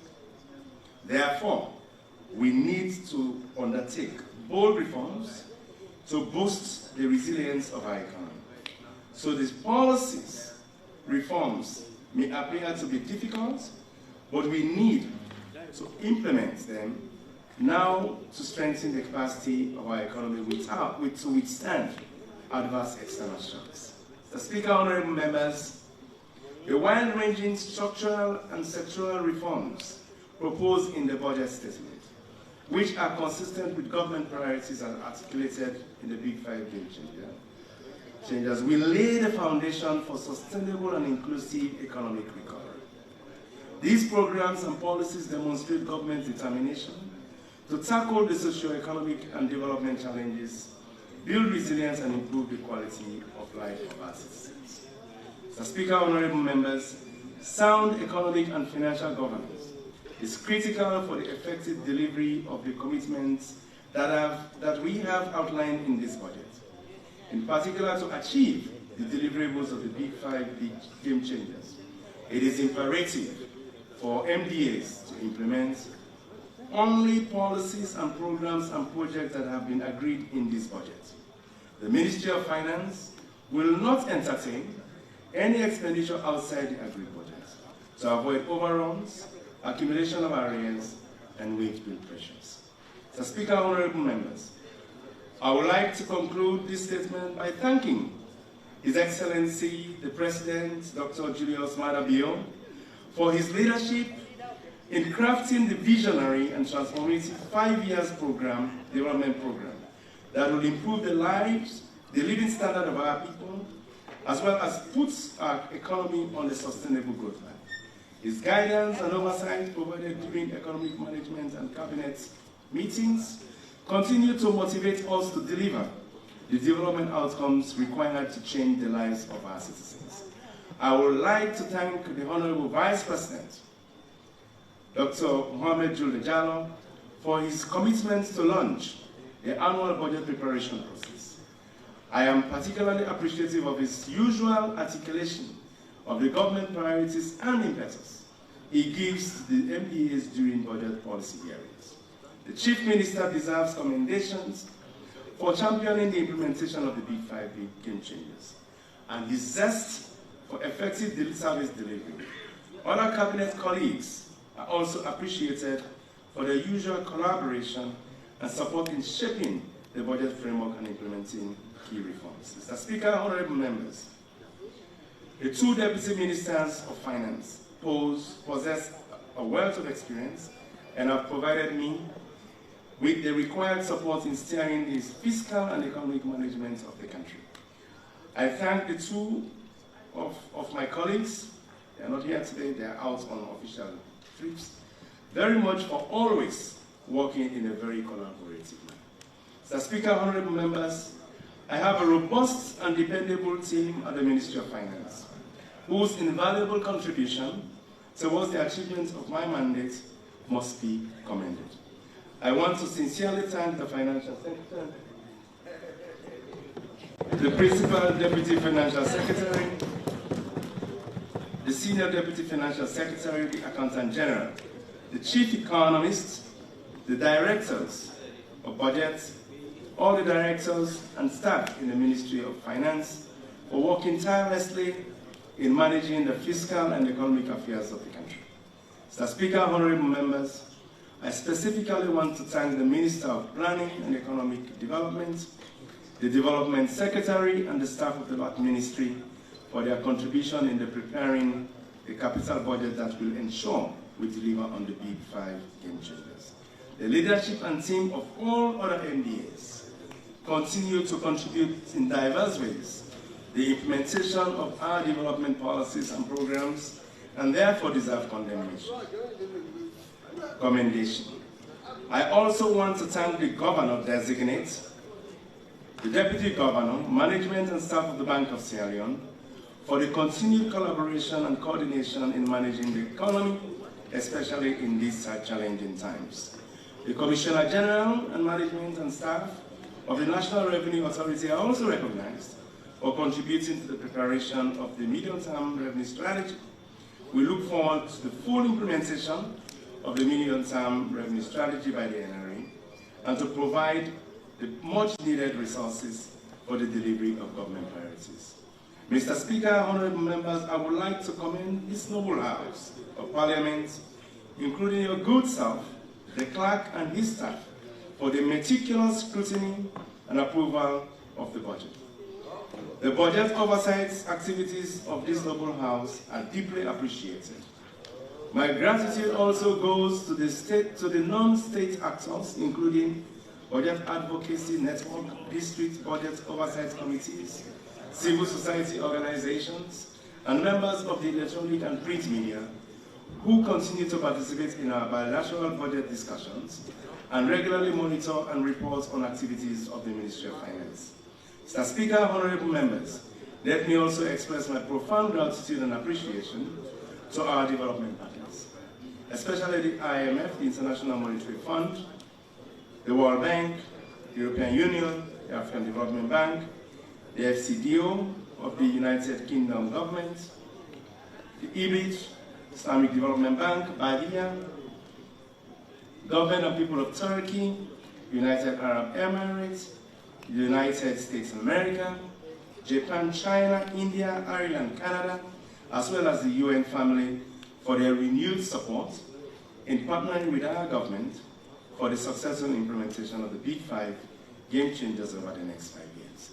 I also wish to acknowledge the role of international and local NGOs in complementing the development program of the government in key sectors. The relevant government bodies will continue to coordinate and monitor these programs, especially at the local level. I owe the timely printing of the budget statement and estimates to the government printer and staff. Your usual untiring efforts and professionalism are deeply appreciated. Mr. Speaker, honorable members, the implementation of the policy priorities articulated in the budget, including the Feed Salone, human capital development, social safety net, infrastructure development, private sector development, improving governance and revamping the public administration, gives hope to our people for an inclusive and prosperous nation. I therefore commend this budget to the House.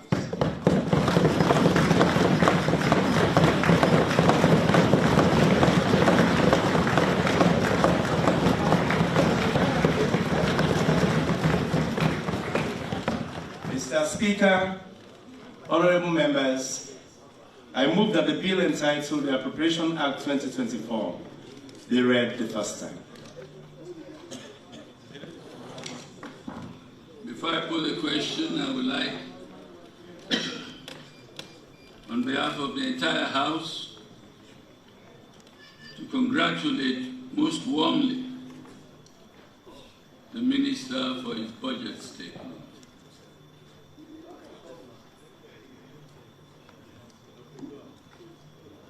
There was one little omission, but that's a matter I will engage with the Minister in my chambers. It concerns me personally.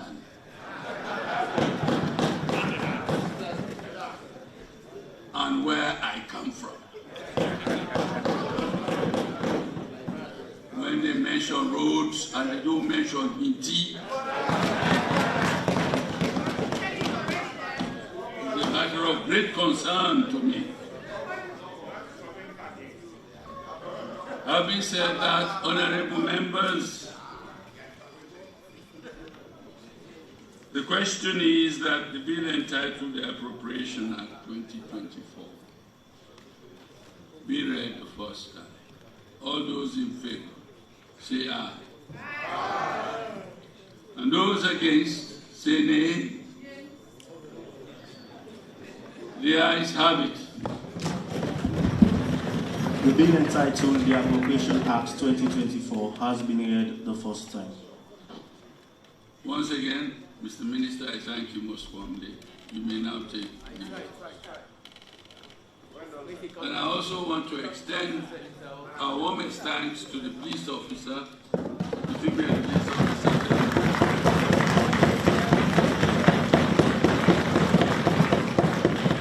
who has helped with any announcements.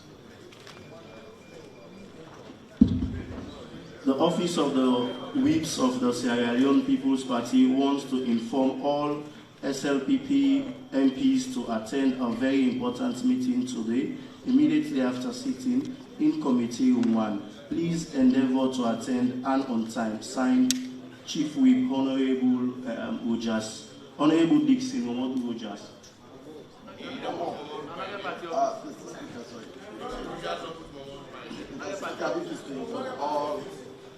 Members of the Works Committee that please to inform members of the Works Committee that we need to immediately after in my office. Please, members of the Works Committee, immediately after 6 years, less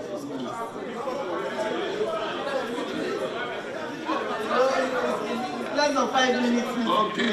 Less than 5 minutes. Honorable members, order. Members of the gallery, take your seats. You are not allowed to leave.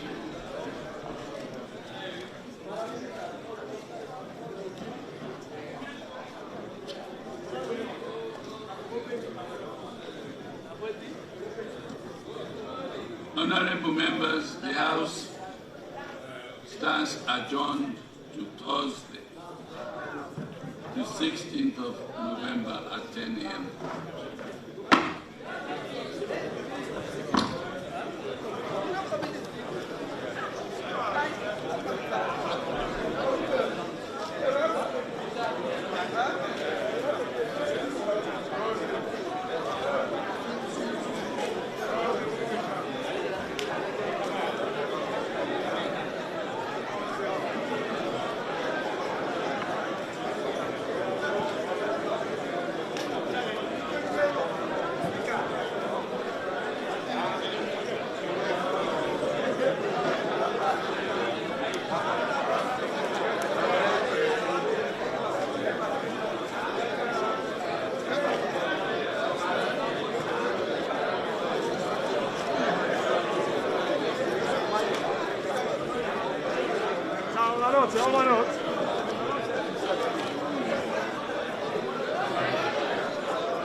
Nutrilak and Nutrilong is enriched in vitamin A, D, selenium, iron, and zinc. It's easy to prepare, it's healthy, and helps in the development and the growth of a baby. No added colors, no added flavors, low in sugar. Babies gotta eat healthy with Nutrilak cereal. And babies gotta eat healthy with Nutrilak cereal. For bulk purchase, contact MK Store, number 12 Sunny Abacha Street,